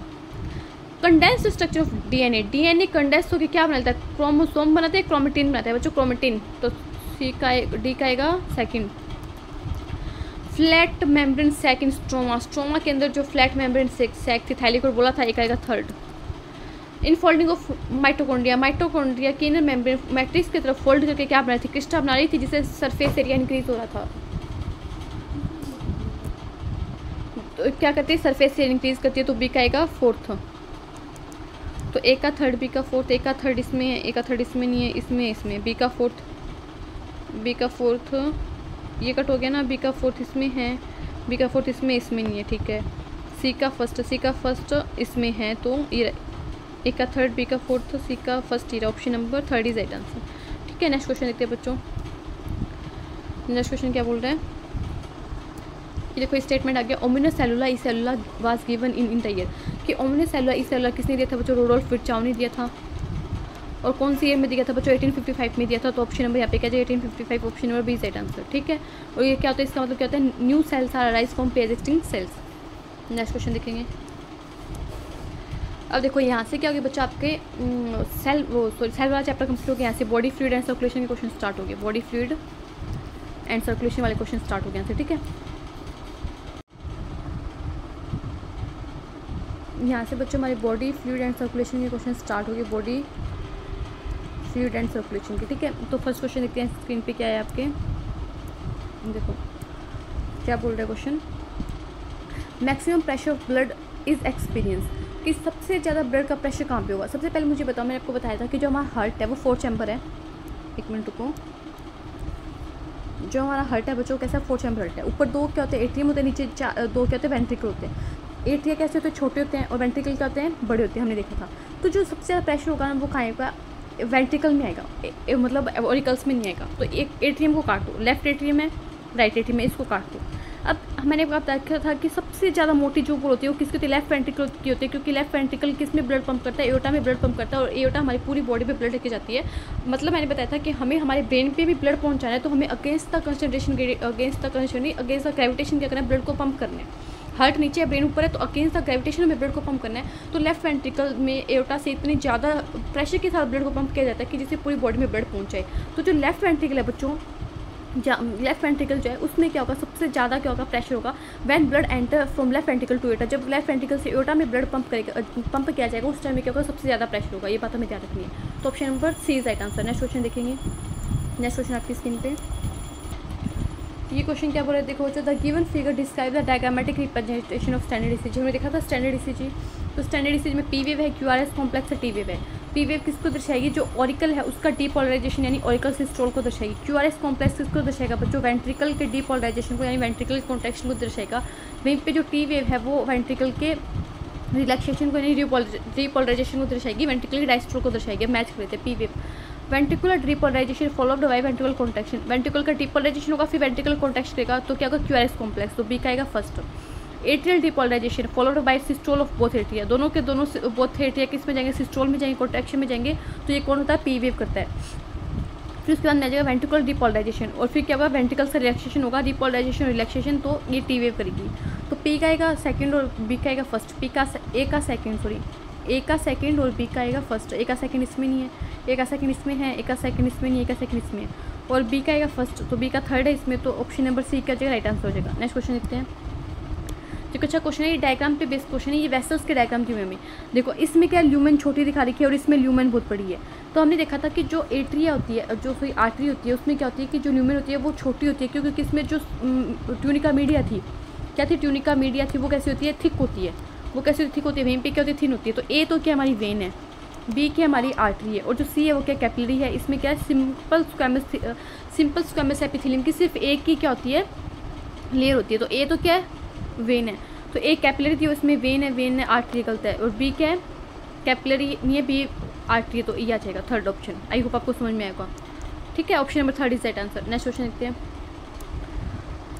ये थोड़ा बड़ा कर देती हूँ। Who formulated the cell theory, इसमें क्वेश्चन आ गया सेल वाला चैप्टर का कि सेल थ्योरी किसने दी थी। तो सेल थ्योरी दो साइंटिस्ट ने दी थी, स्लाइडर एंड श्वान। तो ऑप्शन नंबर ए क्या राइट आंसर हो जाएगा, both and B, both and B C right answer होगा। हमें स्लाइडर तो क्या था बच्चों, बॉटनिस्ट था, बॉटनिस्ट था। वहीं पे श्वान मैंने बताया था क्या होता है, डॉग का सिनोनिम्स होता है, तो डॉग किस में आता है, जूलॉजी में आता है, तो श्वान का था जूलॉजिस्ट था। ठीक है, बात ध्यान रखनी है। उन्होंने क्या दी थी, इन्होंने क्या दी थी, सेल थ्योरी थी मिलके। Next question. और सेल थ्योरी थी क्या, कि सभी जो प्लांट एंड एनिमल है वो सेल और सेल के प्रोडक्ट से मिलकर बने होंगे। विच of the following pair of the term represent both one and the same thing, मतलब दोनों के दोनों मतलब क्या होना चाहिए, सेम होना चाहिए। प्लाज्मा और सीरम सेम है क्या, नहीं मैम। सीरम क्या होता है, जब मैंने प्लाज्मा में से क्या कर दिया, क्लोटिंग फैक्टर को माइनस कर दिया, तो वो क्या बनेगा, सीरम बनेगा, तो ये गलत हो गया। एट्रीवेंट्रिकल नोड पेसमेकर, बच्चों एट्रीवेंट्रिकल नोड को नहीं बोलते पेसमेकर ऐसे नोड को बोलते, तो ये भी गलत हो गया। ल्यूकोसाइट और लिम्फोसाइट, देखो लिम्फोसाइट ल्यूकोसाइट का एक टाइप है, ल्यूकोसाइट तो बहुत ज़्यादा की होती है, लिम्फोसाइट भी होती है, मोनोसाइट भी होती है, तो ये भी गलत हो गया। मिट्रल वाल्व और बाइकस्पिड वाल्व, यस बच्चों, बाइकस्पिड वाल्व और मिट्रल वाल्व एक ही बंदे के दो नाम ही कहाँ होते हैं, बाईं साइड में होते हैं। बाइकस्पिड वाल्व बाईं साइड में, left atrium and left ventricle के बीच में क्या होगा, मिट्रल वाल्व होगा, बाइकस्पिड वाल्व होगा। तो option number D is right answer. Next question देखेंगे। नेक्स्ट क्वेश्चन क्या बोल रहे हैं, it is often refer to as atherosclerosis, it effect the blood vessels that supply blood to heart muscles. Atherosclerosis कौन सी muscles में होती है बच्चों, ऐसी मसल्स में हो जाती है जहाँ पे क्या होता है कि जो ब्लड सप्लाई होती है हार्ट को रुक जाती है। हार्ट को ब्लड सप्लाई करने वाले सिस्टम का नाम क्या था, कोरोनरी सिस्टम। ठीक है ma'am. It is caused by deposition of calcium, fat, cholesterol and fibrous tissue making the lumen of artery narrow, जिससे क्या होता है जो ल्यूमन होते हैं उसकी आर्टरी में डिपोजिशन हो जाता है, जिससे क्या होता है ल्यूमन की जो आर्टरी की ल्यूमन होती है वो नैरो हो जाती है। तो ये किस में देखा था, ये देखा था कैड में। कैड का फुल फॉर्म क्या होता है, कोरोनरी आर्टरी डिजीज, और इसका फैंसी नाम क्या था, एथेरोस्क्लेरोसिस। तो ऑप्शन नंबर ए क्या हो जाएगा, राइट आंसर हो जाएगा। नेक्स्ट क्वेश्चन आपकी स्क्रीन पे है। The instrument use to heart beat is called, ऐसा इंस्ट्रूमेंट जिसको हम क्या करेंगे, हार्ट बीट सुनने के लिए यूज़ करेंगे। हार्ट बीट में क्या आती है, साउंड आती है, लब साउंड आती है, और कौन सी साउंड आती है, डब साउंड आती है। लब साउंड एवी वाल के क्लोज होने पे आती है, डब साउंड सेमी ल्यूनार वाल के क्लोज होने पे आती है। और ये किससे करते हैं, ये करते हैं स्टेथोस्कोप से। ठीक है, वहीं पर जो स्फिग्मोमैनोमीटर से क्या करते हैं, बीपी को मेजरमेंट करते हैं। जो ब्लड प्रेशर है वो किससे मेजरमेंट करते हैं, स्फिग्मोमैनोमीटर से। वहीं पे जो हमारी हार्ट बीट है वो किससे सुनते हैं, स्टेथोस्कोप से, जो आपने देखा हो तो डॉक्टर चेस्ट वाले लेजर में लगा के देखते हैं। तो option number third is right answer. Next question देखेंगे। नेक्स्ट क्वेश्चन क्या बोल रहा है, electrocardiogram is a measure of, electrocardiogram, देखो ग्राम लगा दिया तो क्या जो रिप्रेजेंटेशन है ना ऐसे वाला, वो क्या इलेक्ट्रोकार्डियोग्राम, यानी जो रिप्रेजेंटेशन आया इलेक्ट्रिकल एक्टिविटी का वो क्या है, इलेक्ट्रोकार्डियोग्राम है। ग्राफ लगा देता तो वो मशीन होती है। ये किसको मेजर करता है, इलेक्ट्रिकल एक्टिविटी ऑफ हार्ट की जो इलेक्ट्रिकल एक्टिविटी है उसको क्या करेगा, मेजर करेगा कौन, इलेक्ट्रोकार्डियोग्राम। नेक्स्ट क्वेश्चन आपकी स्क्रीन पे। Which one indicate hypertension. देखो हाइपरटेंशन क्या था, हाई ब्लड प्रेशर का, हाई बीपी का फैंसी नाम क्या होता है, हाइपरटेंशन होता है। और ये कितनी थी 140/90 mm of Hg, millimetre of Hg। 140 क्या होता है, सिस्टोलिक प्रेशर होता है। ऊपर कौन सा प्रेशर आता है, सिस्टोलिक प्रेशर आता है, और नीचे कौन सा प्रेशर आता है, जो डायस्टोलिक प्रेशर आता है। ये ध्यान रखना। नॉर्मल पूछ ले आपसे कितना होता है नॉर्मल बीपी, तो कितना होता है 120/80, ठीक है। 120 होता है सिस्टोलिक प्रेशर, वहीं पे 80 होता है डायस्टोलिक प्रेशर, ध्यान रखें। हमसे हाइपरटेंशन को पूछे तो 140/90 आएगा, ऑप्शन नंबर 30 राइट आंसर, ठीक है। और ये क्या है, नॉर्मल वाले हैं, ठीक है। तो option number 30 right answer. Next question देखेंगे, find incorrect matching. Incorrect matching find करनी है। कैड का फैंसी नाम एथेरोस्क्लेरोसिस है। हाँ बच्चों, कैड का फैंसी नाम एथेरोस्क्लेरोसिस अभी बताया था मैंने। एंजाइना को एंजाइना पेक्टोरिस बोलते हैं। इसमें हम हार्ट वाले रीजन में, चेस्ट वाले रीजन में क्या होता है, बहुत ज़्यादा एक्यूट चेस्ट पेन होता है एंजाइना में। स्ट्रोक वॉल्यूम को बीट वॉल्यूम बोलते हैं। यस बच्चों, ये हमने समरी में देखा था, मैंने बोला था आप इसको मार्क कर लोगे कि स्ट्रोक वॉल्यूम को बीट वॉल्यूम बोलते हैं, समरी में लिखा हुआ है। हार्ट फेलियर को हार्ट अटैक बोलते नहीं बच्चों। हार्ट फेलियर में तो कहता है कि हार्ट अपना काम नहीं कर पाता, ब्लड को पूरा जितनी बॉडी को नीड है वो पंप नहीं कर पाता। वहीं पे हार्ट अटैक में क्या होता है, जो मसल होती है वो डैमेज हो जाती है। हमें पढ़ा था एक्यूट, एकदम से एक्यूट मसल डैमेज होता है कि इसमें हार्ट अटैक में। वहीं पे हार्ट फेलियर कहते हैं हार्ट को काम दिया था ब्लड को पंप करने का पूरी बॉडी में, वहीं पे हार्ट जो है पूरी बॉडी के नीड के अकॉर्डिंग ब्लड पंप नहीं करे तो वो हार्ट फेलियर होगा। तो ये दोनों बातें अलग अलग है। तो इनकरेक्ट मैचिंग पूछिए तो option number D right answer हो जाएगा। नेक्स्ट क्वेश्चन देखो,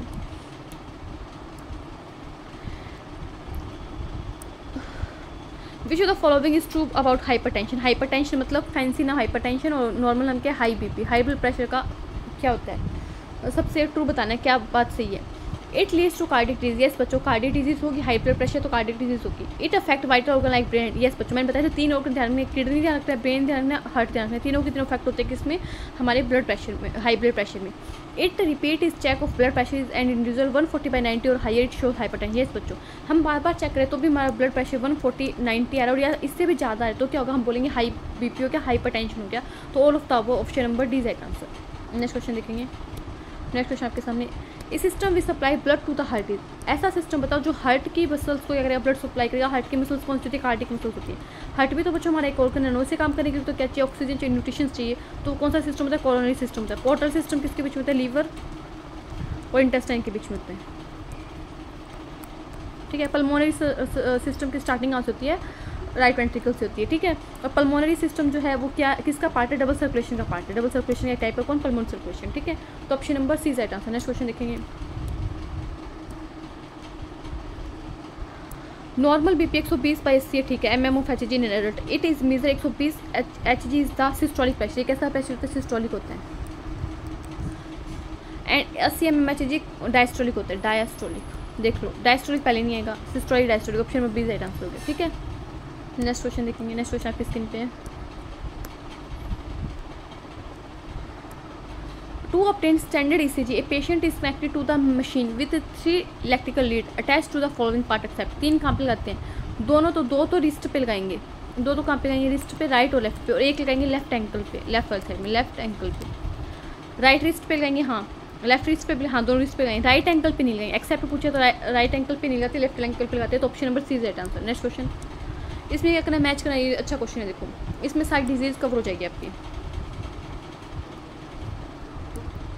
heart muscles is suddenly damage and adequate blood supply. Heart muscles damage हो रही है, यानी हार्ट अटैक हो रहा है। हार्ट मसल्स डैमेज हो रही है, यानी हार्ट अटैक हो रहा है। तो एक का आएगा क्या, कहाँ पे लिखे हुआ है, heart attack, cardiac arrest, heart attack, ये रहा सी। तो फर्स्ट का आ जाएगा C. Chest pain due to inadequate oxygen reaching the heart muscles. Chest pain होता है, एक्यूट चेस्ट पेन होता है चेस्ट वाले रीजन में, तो उसे क्या बोलते हैं, एंजाइना पेक्टोरिस बोलते हैं। तो आएगा ई। एथेरोस्क्लेरोसिस किसका फैंसी नाम है बच्चों, कोरोनरी आर्टरी डिजीज का। तो डी का आ जाएगा, atherosclerosis coronary artery disease, third का आएगा D. Heart not pumping blood effectively enough to meet the needs to the blood. Blood को जितनी नीड है उतना ब्लड पंप नहीं कर रहा है, तो उसे क्या बोलेंगे, हार्ट फेलियर बोलेंगे। इसका आ जाएगा फर्स्ट। और हार्ट ने बीट करना स्टॉप कर दिया तो मतलब हार्ट क्या हो गया, अरेस्ट हो गया, तो cardiac arrest, option number B. अब मैच करिए, एक आएगा सी, अच्छा एक के सामने क्या आएगा, फोर्थ आएगा, एक के सामने फोर्थ इसमें नहीं, कट करो। बी के सामने क्या आएगा, बी के सामने आएगा फिफ्थ, बी के सामने फिफ्थ, इसमें नहीं, इसमें कट करो। सी के सामने क्या आएगा, सी के सामने आएगा फर्स्ट, तो सी के सामने इसमें, तो ये रहा। ये इंपॉर्टेंट क्वेश्चन है, इंपॉर्टेंट क्वेश्चन मार्क कर सकते हो इसे, ठीक है। नेक्स्ट क्वेश्चन देखेंगे, फाइंड द इनकरेक्ट मैचिंग। ये क्वेश्चन रिपीट हो गया मेरे ख्याल से। कैड का एथेरोस्क्लेरोसिस बोलते हैं, स्ट्रोक वॉल्यूम बीटा वॉल्यूम होता है, कितना होता है इसका अमाउंट, 70 ml। एंजाइना एंजाइना पर हार्ट फेलियर हार्ट अटैक अभी देखा था, फिर डेफिनेशन भी देख ली, गलत हो गया, option number D set answer. Next question देखेंगे, identify the correct sequence of event in a cardiac cycle. Cardiac cycle में क्या होता है, सबसे पहले देखा था, सबसे पहले था जॉइंट डायस्ट्रोल। जॉइंट डायस्ट्रोल के बाद में क्या होता है, जो एसी नोड होती है वो क्या करती है, सिग्नल भेज देती है, तो एट्रिया क्या होता है, सिस्टोल हो जाता है, एट्रिया का सिस्टोल होगा। फिर जैसे ही एट्रिया सिस्टोल होकर एट्रियल डायस्ट्रोल की कंडीशन में जाएगा, वैसे ही क्या होगा, वेंट्रिकल का सिस्टोल जाएगा। वेंट्रिकल का सिस्टोल एट्रिया का डायस्ट्रोल साइमल्टेनियसली होता है, लिखा हुआ है एनसीईआरटी में, ठीक है। तो पहले जॉइंट डायस्ट्रोल होगा, फिर एट्रिया सिस्टोल होगा, फिर वेंट्रिकल सिस्टोल होगा, ऐसे ही साइकिल चलता है पूरा, ठीक है। डायस्ट्रोल, एट्रियल सिस्टोल, वेंट्रिकल सिस्टोल, ठीक है। डायस्ट्रोल, जॉइंट डायस्ट्रोल लिखा, एक बार इसको छोड़ते हैं। एट्रिया के सिस्टोल के बाद में वेंट्रिकल का डायस्ट्रोल और फिर वेंट्रिकल का सिस्टोल। देखो पहले सिस्टोल होगा फिर डायस्ट्रोल होगा ना, पहले वेंट्रिकल कॉन्टैक्ट रहेगा उसके बाद में रिलैक्स करेगा, तो ये गलत है। Atrial systole, ventricle systole, joint diastole, ठीक है। Ventricle diastole, diastole, ventricle systole, देखो पहले वेंट्रिकल का डायस्ट्रोल करवा दिया फिर इसका सिस्टोल का, तो गलत हो गया। ऑप्शन नंबर मुझे तो इसी से ही लग रहा है, देखो पहले एट्रियल ने सिस्टोल किया, फिर वेंट्रिकल ने सिस्टोल किया, फिर जॉइंट डायस्ट्रोल हो गया। ये पूरा साइकिल होता है, ऐसे चलता है, मैंने आपको बना के दिखाया था। यहाँ पे जॉइंट डायस्ट्रोल होता है, यहाँ पे एट्रियल सिस्टोल होता है, यहाँ पे वेंट्रिकल सिस्टोल होता है। तो उन्हें वेंट्रिकल सिस्टोल से स्टार्ट किया, फिर यहाँ पे गए, तो बात सही है, ये पूरा साइकिल है, तो साइकिल को कहीं से भी स्टार्ट कर सकते हैं। तो option number 3 is right answer. Next question देखो, which of the following is incorrect about human heart. Human heart के बारे में करेक्ट बताना है। The volume of both atria ज़्यादा होगा वॉल्यूम ऑफ बोथ वेंट्रिकल से, नहीं। ये बात एनसीईआरटी में लिखी है कि जो एट्रिया होते हैं वो छोटे होते हैं, एट्रिया छोटे होते हैं, वेंट्रिकल्स बड़े होते हैं। तो वॉल्यूम एट्रियल कैसे ज़्यादा होगा, वेंट्रिकल्स में ज़्यादा बढ़ेगा क्योंकि वॉल्यूम वेंट्रिकल्स का ज़्यादा है। The volume of both ventricle is greater than, yes बच्चों, volume of both ventricle is greater than क्या जाएगा, वॉल्यूम ऑफ बोथ एट्रिया जाएगा। ऑप्शन नंबर क्या जाएगा, B is right answer. Next question देखेंगे,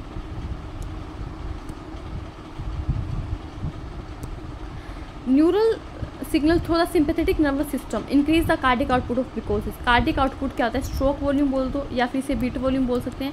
इनको में क्या करते हैं, हार्ट रेट को मल्टीप्लाई करते थे, तो इनको बढ़ाएंगे दोनों को, तो क्या कि कार्डिक आउटपुट अपने आप बढ़ जाएगा।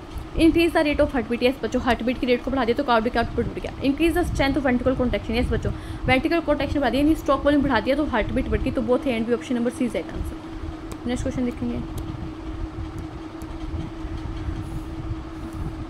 First cardiac sound lub is associated by. सबसे पहले बताओ, वाल्व के क्लोज होने से कोई भी साउंड आती है, ओपन होने से नहीं आती, तो ये भी गलत है, ये भी गलत है।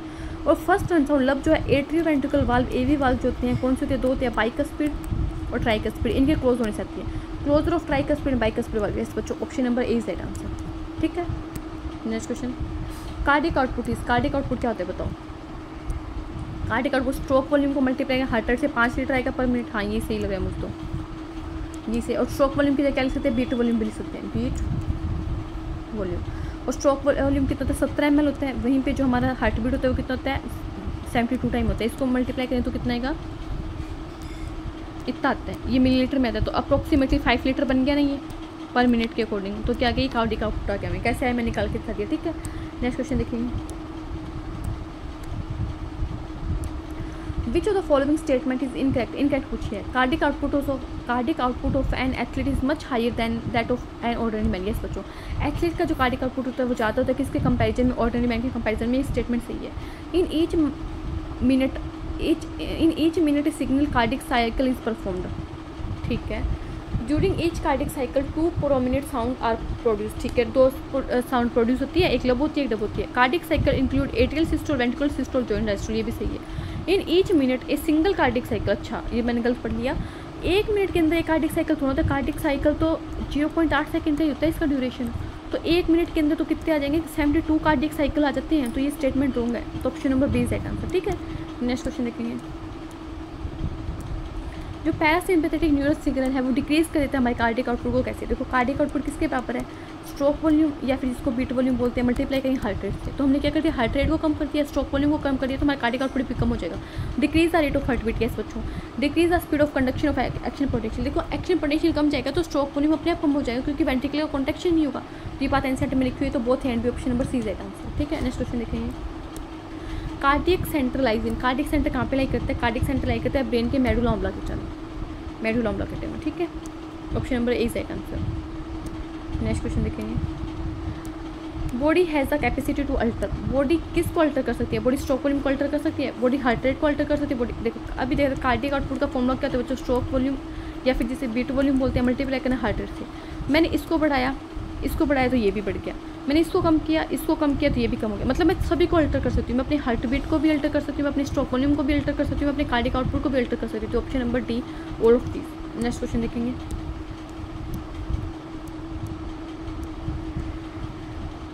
इन अडल्ट नॉर्मल ब्लड प्रेशर कितना होता है 120/80, मैंने 2-3 में बता दिया। mm ऑफ एच की यूनिट है मिलीमीटर ऑफ एच। 120 कैसा प्रेशर, सिस्टोलिक प्रेशर है, वहीं पे 80 कैसा प्रेशर, डायस्टोलिक प्रेशर है। सिस्टोलिक यानी कॉन्ट्रैक्शन होगा, डायस्टोलिक यानी रिलैक्सेशन होगा, ठीक है। तो ये मत कर देना 80/120, ये गलत हो जाएगा, ध्यान से ये करना सी वाला, ठीक है, उल्टा मत कर देना इसको। नेक्स्ट क्वेश्चन देखो। Cells constituting the wall of capillary, capillary की वॉल मैंने बताई थी, कहते हैं सिंपल स्क्वैमस एपिथेलियम, जिसे हम बच्चों क्या बोलते हैं, एंडोथीलियम। देखो तो एंडोथीलियम, ठीक है, option number B is right answer. Next question. An artery की वॉल कैसी थी, थिक होगी, थिन नहीं होगी, तो थिन वाले को काट दो, थिन वाले को काट दो।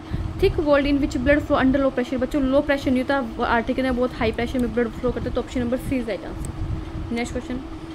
During ventricular systole the oxygenated blood is pump into, oxygenated blood जो है वेंट्रिकल की सिस्टोल से कहाँ जाता है, देखो जब लेफ्ट वेंट्रिकल से जाएगा एओर्टा में, और राइट वेंट्रिकल से जाएगा पल्मोनरी आर्टरी में। हमसे पूछा है ऑक्सीजनेटेड ब्लड पूछा है, तो जो एओर्टा में ब्लड कैसा होता है, ऑक्सीजनेटेड होता है, और पल्मोनरी आर्टरी में ब्लड कैसा होता है, डीऑक्सीजनेटेड होता है। एओर्टा में जाएगा, एओर्टा पल्मोनरी आर्टरी को काट दो, पल्मोनरी आर्टरी को काट दो। Aorta and deoxygenated blood pump is into pulmonary artery, yes बच्चों इसमें जाएगा, डीऑक्सीजनेटेड कहाँ जाएगा, पल्मोनरी आर्टरी में जाएगा, तो option number A is right answer. Next question देखेंगे। Contraction of right ventricle pumps blood into, जब हमने क्या किया, राइट वेंट्रिकल का कॉन्ट्रैक्शन किया यहाँ पे, तो ब्लड को कहाँ पंप किया, अभी देखा था राइट वेंट्रिकल के कॉन्ट्रैक्शन से ब्लड कहाँ जाए, पल्मोनरी आर्टरी में, पल्मोनरी आर्टरी, तो option number D is right answer, ठीक है। नेक्स्ट क्वेश्चन देखो। Arteries carry oxygenated blood accepting, सभी आर्टरी ऑक्सीजनेटेड ब्लड कैरी करते हैं, बट एक आर्टरी एक्सेप्शन है कौन, पल्मोनरी आर्टरी, ठीक है। इसमें कैसा होता है, कौन से राइट वेंट्रिकल से आती है, इसमें कैसा ब्लड होता है, डीऑक्सीजनेटेड ब्लड होता है। Next question. The ventricular systole occurs, ventricular systole कब अकर होगा, एट्रियल डायस्टोल कौन सा है, हाँ मैंने बताया था एट्रियल का डायस्टोल वेंट्रिकल का सिस्टोल साइमल्टेनियसली होते हैं। Tricuspid bicuspid valve close, yes बच्चों जैसे ही वेंट्रिकल में प्रेशर बढ़ता है ट्राइकस्पिड बाइकस्पिड वाल्व क्लोज हो जाते हैं, यानी ब्लड का बैक फ्लो ना हो। Semilunar valve guarding pulmonary artery and aorta are forced open, yes बच्चों जैसे ही प्रेशर और बढ़ेगा तो सेमिल्यूनर वाल्व ओपन हो जाएंगे, जिससे ब्लड क्या होगा, पल्मोनरी आर्टरी और एओर्टा में चला जाएगा। Option number D right answer. सारी की सारी चीज़ें हमें देखने को मिलती है कहाँ पे, वेंट्रिकल सिस्टम में, हमने एनसीईआरटी में बहुत अच्छे से पढ़ा है। नेक्स्ट क्वेश्चन देखेंगे।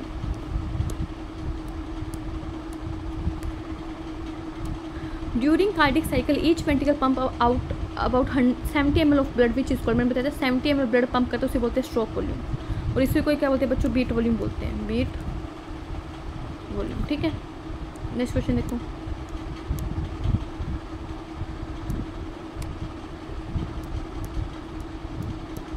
The amount of blood to be pumped out by each ventricle per minute जो ब्लड पंप होता है उसे क्या बोलते हैं, कार्डिक आउटपुट बोलते हैं, जिसकी अमाउंट कितनी होती है, 5 लीटर होती है, ठीक है।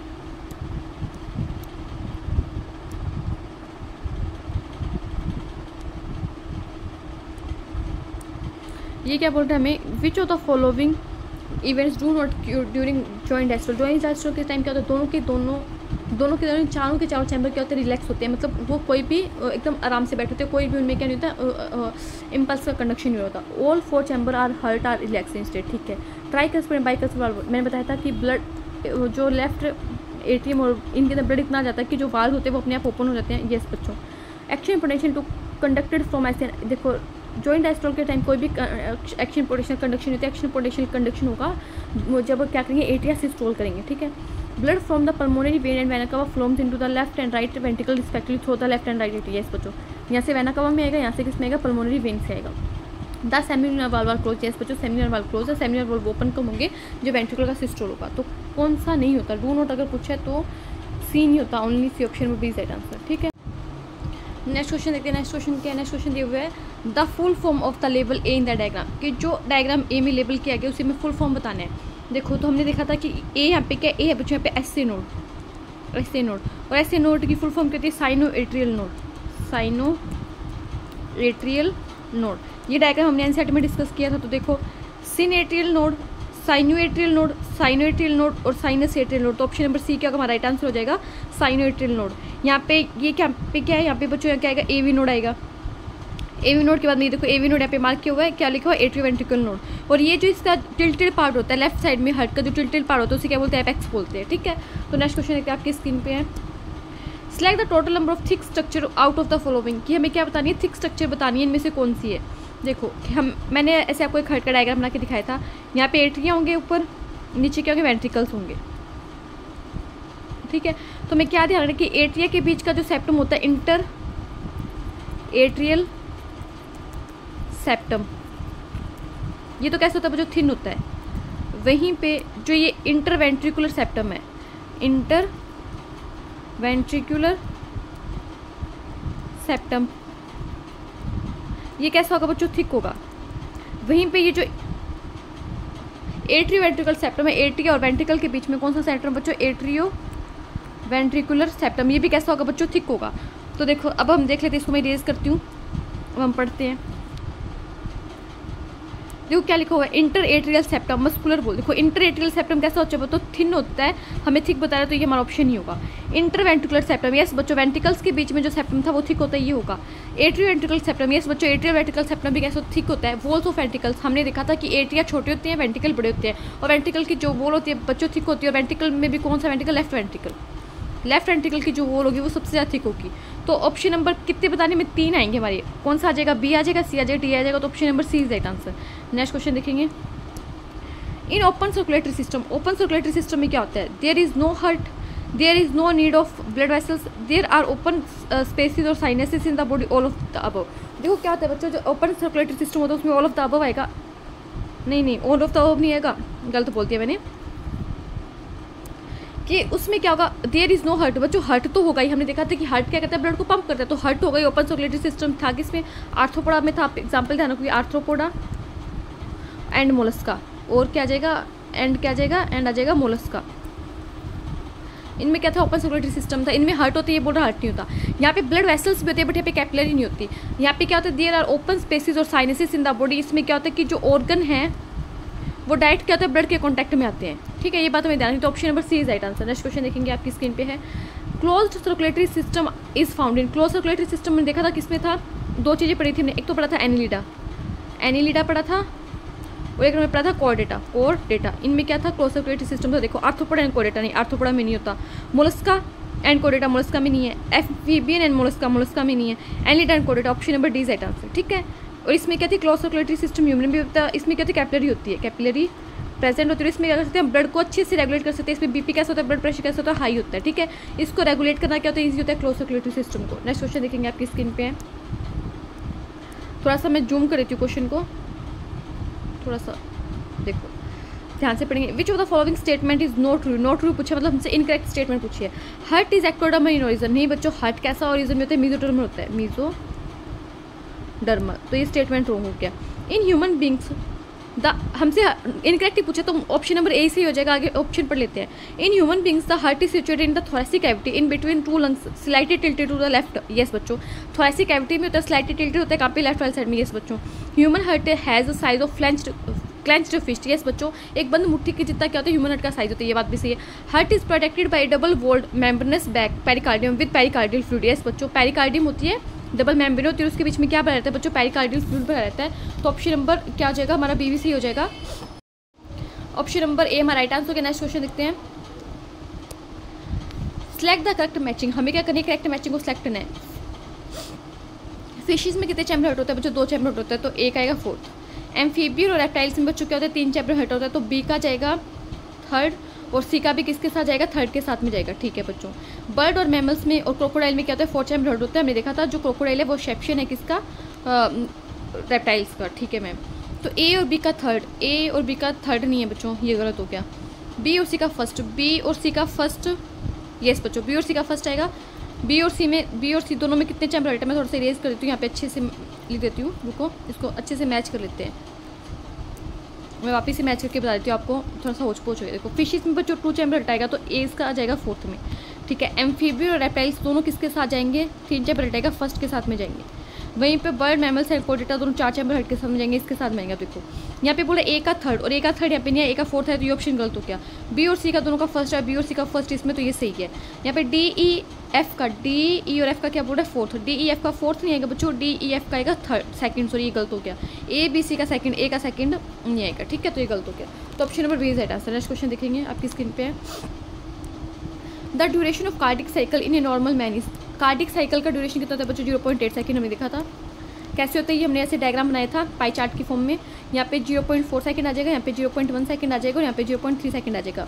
0.4 सेकंड के लिए होता है बच्चों जॉइंट डायस्टोल, वहीं पे 0.1 सेकंड के लिए होता है एट्रिया का सिस्टोल और वहीं पे 0.3 सेकंड के लिए होता है वेंट्रिकल का सिस्टोल, ठीक है। तो 0.8 second option number first is right answer. Next question आपकी स्क्रीन पे है,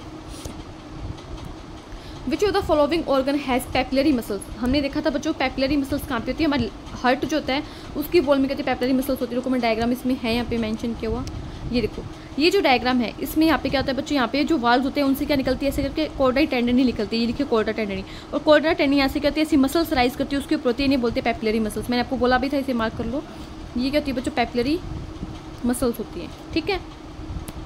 नेक्स्ट क्वेश्चन देखेंगे, वो डायग्राम थोड़ा सा विजिबल क्लियर नहीं है बच्चों, ठीक है, तो इसका आंसर क्या जाएगा, wall of heart papillary muscles present होती है। नेक्स्ट क्वेश्चन आपकी स्क्रीन पे है, incomplete double circulation is found in. देखो इनकम्प्लीट डबल सर्कुलेशन किसमें था, एम्फीबिया में और रेप्टाइल्स में। कैसा होता है, इनकम्प्लीट डबल सर्कुलेशन होता है, इनकम्प्लीट डबल सर्कुलेशन होता है, तो बोथ ए एंड बी आएगा, ठीक है। और फिशेस में कैसा होता है, सिंगल सर्कुलेशन, सिंगल सर्कुलेशन। और वहीं पे बर्ड में और मैमल्स में कैसा होता है बच्चों, double circulation, complete double circulation होता है, ठीक है, ये बात ध्यान रखनी है। नेक्स्ट क्वेश्चन आपकी स्क्रीन पे है, apex of heart is. Apex of heart भी मैंने बताया था कि जो हमारा हर्ट है वो क्या होता है, थोड़ा सा टिल्टेड होता है कहाँ पे, लेफ्ट साइड में, उसे क्या बोलते हैं, एपेक्स बोलते हैं। ये तो मैं डायग्राम में दिखाई देती हूँ आपको, डायग्राम में मेंशन किया हुआ ये रहा। एपेक्स में बताया था कि जो हमारा हर्ट है वो लेफ्ट साइड में थोड़ा सा टिल्टेड होता है, उसे क्या बोलते हैं, एपेक्स बोलते हैं। तो ऐसा ऑप्शन ढूंढ लो उसमें से।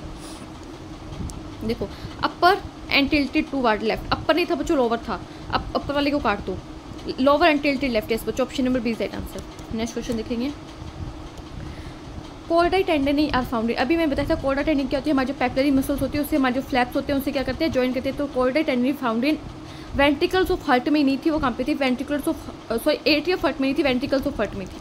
मैं आपको डायग्राम में दिखा देती हूँ एक बार, मेरे पास डायग्राम है इस क्वेश्चन में। देखो ये जो यहाँ पे नीचे हमारा चैम्बर है, ये क्या होंगे, राइट वेंट्रिकल। तो वेंट्रिकल्स के अंदर क्या होती है हमारी, कॉर्डाई टेंडनी होती है, ना कि एट्रियम में। तो हमने ऑप्शन को मार्क करना है वेंट्रिकल्स वाला, ठीक है, एट्रियल वाले मार्क मत करना। विच of the following has a thickest wall. मैंने बताया था हमेशा एट्रिया की वाल कैसी होती है, कम होती है वेंट्रिकल से, क्योंकि एट्रिया छोटे होते हैं, ये काट दो। और उसमें भी लेफ्ट वेंट्रिकल की वाल क्या होती है, सबसे थिक होती है। तो option number B is right answer. Next question, blood is special type of connective tissue which. देखो ब्लड के अंदर क्या होता है, हमने पढ़ा था ब्लड कैसा टिश्यू है, कनेक्टिव टिश्यू है, वो भी कैसा बच्चों, फ्लूइड कनेक्टिव टिश्यू है, फ्लूइड कनेक्टिव टिश्यू है, ठीक है। Consist of A fluid matrix plasma, ये बच्चों कितना परसेंट पार्ट बनती है, 55%। फॉर्म्ड एलिमेंट्स बच्चों 45%, इसमें प्लेटलेट्स आएगी, क्या ये आरबीसी आएगी, डब्ल्यूबीसी आएगी। In the most commonly use body fluid is most of the higher organism. Yes बच्चों, मोस्ट कॉमनली बॉडी फ्लूइड क्या है, ब्लड है। और अनदर फ्लूइड पूछे हमसे, अनदर फ्लूइड क्या आ जाएगा बच्चों, अनदर फ्लूइड आ जाएगा लिम्फ, और जिसके पैकेट में एनसीईआरटी ने क्या लिख के दिया आपको, टिश्यू फ्लूइड, ठीक है, ध्यान रखना है। तो इसमें ऑल ऑफ द अबव हमारी स्टेटमेंट सेम है। नेक्स्ट क्वेश्चन आपकी स्क्रीन पे है, which enzyme causes conversion of prothrombin to thrombin. बच्चों हमें इनएक्टिव प्रोथ्रोम्बिन को किस में चेंज करना है बच्चों, एक्टिव थ्रोम्बिन में चेंज करना है, थ्रोम्बिन। उसके लिए हमें एंजाइम चाहिए थ्रोम्बोकाइनेज, थ्रोम्बोकाइनेज एंजाइम चाहिए। तो देख लो थ्रोम्बोकाइनेज, थ्रोम्बिनेज नहीं होगा, प्रोथ्रोम्बिनेज नहीं होगा, थ्रोम्बोकाइनेज ऑप्शन नंबर सी।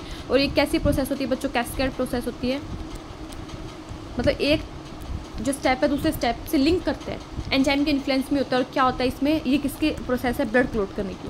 और पहले ब्लड क्लॉटिंग को स्टार्टिंग कौन करेगी, पहले ब्लड क्लॉटिंग स्टार्ट करेगी प्लेटलेट्स। पहले मतलब स्टिमुलस किसको मिलेगा, प्लेटलेट्स को मिलेगा। इनिशिएट कौन करेगा, ब्लड क्लॉटिंग प्लेटलेट्स करेगी। उसके बाद में जो डैमेज टिश्यू है वो भी क्या करेंगे, उसमें हेल्प करेंगे। तो पहले आपको किसको मार्क करना है, प्लेटलेट्स को मार्क करना है, ठीक है, एनसीईआरटी में लिखा हुआ है।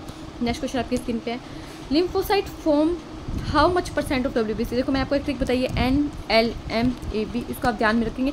सबसे ये नंबर के बेस पे, यहाँ पे नंबर क्या होते हैं, नंबर कम होते हैं, ऐसे डिक्रीज का साइन कर लो, या फिर इनको ऐसे मार्क कर लो कि यहाँ पे ग्रेटर देन आएगा। ये होती है 60 से 65%, ठीक है बच्चों। लिम्फोसाइट होती है 20 से 25%, मोनोसाइट होती है 6 to 8%। वहीं पे जो एसिडोफिल होती है वो होती है 2 से 3%। वहीं पे जो आपकी बेजोफिल होती है वो होती है 0.5 to 1%, ठीक है, ये बात हमें मार्क करनी है। उसके बाद में लिम्फोसाइट पूछे तो कितने आएगी, 20 से 25% आएगी, ठीक है। 6 to 8% मोनोसाइट होती है, 60 to 65% कौन सी होती है, न्यूट्रोफिल होती है, 2 से 3% कौन होती है, एओसिनोफिल होती है, ठीक है। तो option number A is right answer. Next question, which of the following is an incorrect statement about leucocyte. Leucocyte के बारे में, ल्यूकोसाइट को हम क्या बोलेंगे, WBC बोलेंगे। इनकरेक्ट स्टेटमेंट ढूंढना है, करेक्ट गलत स्टेटमेंट ढूंढना है। दे आर न्यूक्लिएटेड, यस बच्चों क्या होते हैं, न्यूक्लिएटेड होते हैं। यहाँ पे मार्क नहीं करिए इसको, फिर आपको लगेगा आंसर है ये। दे आर न्यूक्लिएटेड, यस बच्चों न्यूक्लिएटेड है। They are approximately in average of 6000 to 8000 पर mm³ blood cells number, yes बच्चों 6000 से 8000 पर mm³ होते हैं ब्लड के अंदर इनका number. Two main types are found, they are granulocyte, agranulocyte, yes बच्चों ग्रेनुलोसाइट में कौन आ जाएगी, 3 आ जाएगी, न्यूट्रोफिल, इओसिनोफिल और बेजोफिल। वहीं पे एक ग्रेनुलोसाइट में आ जाएगी लिम्फोसाइट और मोनोसाइट, ठीक है। Monocyte are most abundant WBC, अभी देखा था बच्चों मोस्ट अबंडेंट WBC कौन सी थी, न्यूट्रोफिल की कितनी होती है 60 से 65%। मोनोसाइट तो कितनी होती है बच्चों, मोनोसाइट होती है सिर्फ 6 से 8%, ठीक है। ये बात हमें ध्यान रखनी है। तो option number D right answer हो जाएगा। हमसे गलत पूछा था, गलत स्टेटमेंट कौन सा है बच्चों, डी है, और इसमें गलती क्या है हमने वो भी देख ली, ठीक है। नेक्स्ट क्वेश्चन आपकी स्क्रीन पे है, which of the following is associated with allergic reaction. Allergic reaction से कौन एसोसिएट करती है, देखो न्यूट्रोफिल और मोनोसाइट दोनों के बारे में ध्यान रखिए। फैगोसाइटिक होती है, फैगोसाइटिक क्या करेगी, फॉरेन ऑर्गेनिज्म कोई भी बॉडी में आएगा तो उसे खा जाएगी। इओसिनोफिल बच्चों की इसमें हेल्प करती है एलर्जी में, और वहीं पर जो लिम्फोसाइट ये क्या करती है, एंटीबॉडी प्रोडक्शन में हेल्प करती है, एंटीबॉडी प्रोडक्शन, ठीक है। तो एलर्जिक रिएक्शन में कौन आएगी, इओसिनोफिल आएगी। Option number C is right answer. इसका परसेंट पूछे तो 2 से 3%, ठीक है। नेक्स्ट क्वेश्चन आपकी स्क्रीन पे है, open circulatory system is found इन, मैंने अभी आपको थोड़े पहले के बताया था ओपन सर्कुलेटरी सिस्टम किसमें था बच्चों, आर्थ्रोपोडा में था एंड मोलस्का में था, ठीक है। तो देखो Arthropoda and Mollusca, option number A मिल गया मुझे। यहाँ पे जो एनिलिडा क्वाड्रेटेट में कैसा होगा, क्लोज होगा, ये आपके एनसीईआरटी के ऑप्शन है। फिशेज में कैसा होगा, क्लोज होगा, और वहीं पे मोलस्का में ओपन होगा। एनिलिडा एंड आर्थ्रोपोडा, एनिलिडा में कैसा होगा बच्चों, क्लोज होगा, और मोलस्का आर्थ्रोपोडा में कैसा होगा बच्चों, ओपन होगा, ठीक है। ध्यान रखें, ओपन सर्कुलेटरी सिस्टम में क्या नहीं होती, कैपिलरी नहीं होती, capillary are not found in open circulatory system, capillary नहीं है। और यहाँ पे ब्लड प्रेशर कैसा होगा, कम होगा। यहाँ पे क्या होगा, ऑर्गन डायरेक्ट बॉडी के कॉन्टैक्ट, ब्लड के कॉन्टैक्ट में आएंगे, और यहाँ पे ब्लड के सर्कुलेशन को प्रिसाइज करना, उसको रेगुलेट करना क्या होता है, थोड़ा सा मुश्किल होता है comparative to close circulatory system. इसका ऑप्शन क्या हो जाएगा, option number is right answer. Next question देखेंगे, ये देखो ये अच्छा क्वेश्चन है। Find the correct descending order, बच्चों कैसा order, descending order, the percentage proportion of leucocyte in human body, percentage proportion बताना है डिसेंडिंग ऑर्डर में। ट्रिक बच्चों हमारे बनाई हुई NLMAB, बस इसको ढूंढ लो, ये डिसेंडिंग ऑर्डर में है, क्योंकि यहाँ पे नंबर क्या होते हैं, नंबर क्या होते हैं यहाँ पे कम होते हैं, तो ये डिसेंडिंग ऑर्डर है। Neutrophil, lymphocyte, monocyte, acidophil, basophil, तो option number C is right answer. NLMAB देखो, NLMAB, ठीक है। परसेंटेज मैं सबके बता चुकी, तो वापस से नहीं बताऊंगी, option number C is right answer. Next question देखेंगे, नेक्स्ट क्वेश्चन आपकी स्क्रीन पे है, lymph is known as, lymph को हम क्या बोले थे, लिम्फ के ब्रैकेट में एनसेट निकल के दिए, टिश्यू फ्लूइड के दिया, वहीं पे इसे इंटरस्टिशियल फ्लूइड भी बोलते हैं। ये टिश्यू है, उसके अंदर हमारी क्या ये सेल्स है, जो आर्टरी है ये वो छोटे छोटे कैपिलरी में डिवाइड हो जाती है, और यहाँ से क्या आता है, तो हमारा H2 हो गया, ऑक्सीजन हो गया, न्यूट्रिशन हो गया, बाहर आ जाता है। तो ये जो फ्लूइड इस सेल के बीच में है, इसे क्या बोलेंगे, इंटरस्टिशियल फ्लूइड बोलेंगे, इसे टिश्यू फ्लूइड बोलेंगे। और जब ये फ्लूइड लिम्फेटिक वेसल्स के अंदर चला जाएगा तो इसे लिम्फ बोलेंगे, ठीक है। तो बोथ है एंड भी इसका राइट आंसर होगा। लिम्फ में क्या मिलता है सबसे ज़्यादा, लिम्फोसाइट। और लिम्फ क्या होता है बच्चों, इंपॉर्टेंट कैरियर है किसके लिए, एनसीईआरटी की लाइन है, हार्मोन्स के लिए और न्यूट्रिएंट्स के लिए। और लिम्फ का जो वो होगा क्या बोलते हैं, मिनरल कंपोजिशन, वो किसके सेम होगा बच्चों, प्लाज्मा के। और लिम्फ का एक मेन काम ध्यान रखना है किसके एब्जॉर्प्शन में, फैट के एब्जॉर्प्शन में।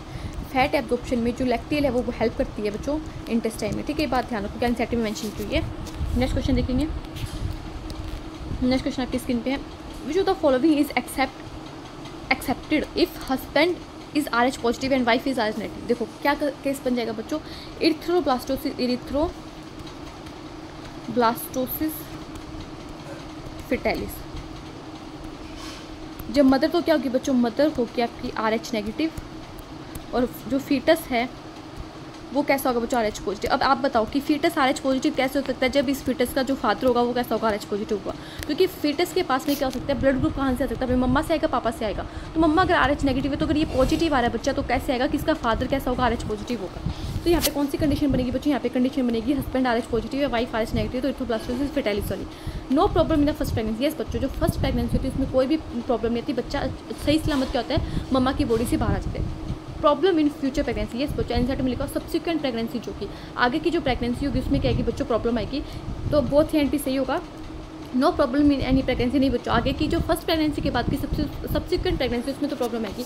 इसमें हम क्या करते हैं बच्चों, anti-RH एंटीबॉडी किसकी बॉडी में डालते हैं, मम्मा की बॉडी में डालते हैं फर्स्ट बेबी की डिलीवरी के इमीडिएटली तुरंत बाद में, जिससे कि क्या हो कि आगे की जो सब्सिक्वेंट प्रेगनेंसी उसमें बच्चों को कोई इफेक्ट ना पड़े, ठीक है।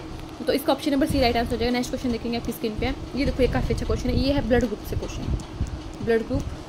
ब्लड ग्रुप किसके बेस पे बेस है? एबीओ ब्लड ग्रुप है बच्चों, एबीओ। और ये किसके बेस पे? एंटीजन के ऊपर, सॉरी जो एंटीजन होते हैं आरबीसी के ऊपर, आरबीसी की सरफेस के ऊपर जो एंटीजन होते हैं ए और बी, उनके बेस पे किया गया इसको। ठीक है बच्चों, ब्लड ग्रुप ए है तो एंटीजन ए होगा, एंटीबॉडी बी होगा और डोनर ब्लड ग्रुप ए और होगा। ठीक है, यहाँ पे देखो एंटीबॉडी कौन सा होगा बी ब्लड ग्रुप में? एंटी ए आएगा। ठीक है, ए बी के ऊपर कोई एंटीबॉडी नहीं होती, ये सही है। ओ के ऊपर यहाँ पे क्या आएगा? नील आएगा। ओ के ऊपर कोई भी एंटीजन नहीं होता, यहाँ पे एंटीबॉडी क्या आएगी? एंटी ए और एंटी बी दोनों आएंगी। और यहाँ पे क्या आएगा? कौन दे सकता है इसको दे सकता है ओ। ठीक है, अब मैच कर लो। फर्स्ट में क्या आएगा बच्चों? फर्स्ट यहाँ पे दिया नील आएगा, फर्स्ट में नील सभी में। ठीक है, सेकंड में क्या आएगा बच्चों? एंटी ए आएगा, तो एंटी ए इसमें ऑप्शन नंबर 4 क्या होगा? राइट आंसर हो जाएगा वहाँ। ठीक है, खुद से आपको इस टेबल को फिल करना है। मैंने आपके लिए हेल्प कर दी, कैसे मैंने फिल किया। आपको ये टेबल खुद से आनी चाहिए। मैंने पूरा कंसेप्ट आपको बताया। मैं यहाँ पे ज़्यादा टाइम नहीं लगा रही बच्चों, पूरा कंसेप्ट पूरी टेबल खुद से मैं बना सकती हूँ अपने हाथों से, बट आपको खुद करना है क्योंकि फिर मैं यहाँ पे थ्योरी नहीं करा रही बच्चों, क्वेश्चन प्रैक्टिस करवा रही, फिर मेरे क्वेश्चन रह जाएंगे। ठीक है, अगर कोई डाउट आपको नहीं समझ में आया तो आप मुझे कमेंट करना, मैं बताऊँगी आपको। ठीक है, ऐसी कोई बात नहीं। नेक्स्ट क्वेश्चन देखेंगे। ये देखो, in case of emergency which blood group could be safely transfuse. हम क्या कर सकते हैं? सेफली ट्रांसफ्यूज कर सकते हैं कोई भी एमरजेंसी में, तो वो होता है ओ नेगेटिव, क्योंकि ये कहते हैं यूनिवर्सल डोनर होता है। तो A B negative, R H negative, मतलब यहाँ पे क्या आर एच नेगेटिव है। ए बी पॉजिटिव, देखो ए बी पॉजिटिव ही क्या? यूनिवर्सल रेसिपिएंट, यूनिवर्सल रेसिपिएंट की सबसे ले सकते हैं। ठीक है, ओ नेगेटिव ये रहा बच्चों। ठीक है, और ये नहीं आएगा। ठीक है, option number C is right answer. Next question देखेंगे किस स्क्रीन पे है। Basophil secrete. देखो बेसोफिल क्या सीक्रेट करती है? सबसे पहले तो मैं ध्यान रखें कि जो बेसोफिल है बच्चों, ये नंबर में सबसे कम होती है, लीस्ट होती है, लीस्ट इन नंबर। परसेंटेज ध्यान रखें कितनी होती है बच्चों? 0.5 to 1%। ये तीन चीज़ें सीक्रेट करती है, सिस्टामिन, सीरोटोनिन और हिपेरिन। यस बच्चों, और इसका ध्यान रखें इन्फ्लामेशन में एनसीईआरटी में लाइन लिखी है, जो लाइन लिखी है मैं बता रही हूँ। इन्फ्लामेशन में किसका होता है?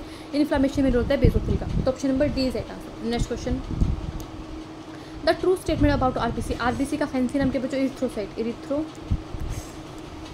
और most abundant cell in blood. Most abundant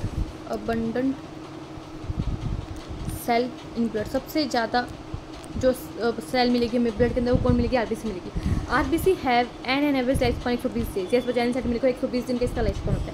RBC are destroyed in the spleen, graveyard of RBC. Yes बच्चों, स्प्लीन को क्या बोलते हैं? ग्रेवयार्ड ऑफ आरबीसी बोलते हैं। RBC are devoid of nucleus in most of the mammals. Yes बच्चों, RBC में nucleus नहीं होता बिकॉज हीमोग्लोबिन के लिए। हीमोग्लोबिन किस में हेल्प करता है? Transport of gases, transport of gases. ऐसे बच्चों लिख के याद किया करो, मतलब चीज़ें आपको ध्यान में रहेगी। All of the above option number D is right answer. क्यों पूछा है मैं? तो सारी बातें सही है। नेक्स्ट क्वेश्चन देखेंगे आपकी स्क्रीन पे। Shape of RBC in mammal. जो आरबीसी के अंदर शेप होती है मैमल्स में, वो कैसी थी? बाइकॉन्केव होती है, इस टाइप से, लाइक कुछ इस टाइप से। ठीक है, थोड़ा सा अच्छा और बनाने की कोशिश करूँ तो इस टाइप से होती है बाइकॉन्केव। तो option number C is right answer. ठीक है, नेक्स्ट क्वेश्चन देखेंगे। Number of erythrocyte in mm cube blood कितना? 5 to 5.5 million mm cube blood होता है, mm पर क्यूब ब्लड। और इसे लाख में चेंज करेंगे तो 50 लाख से 55 लाख, ये किस में? लाख में पर mm क्यूब ब्लड आ जाएगा। ठीक है, तो देखो 5 to 5.5 million, option number B is answer.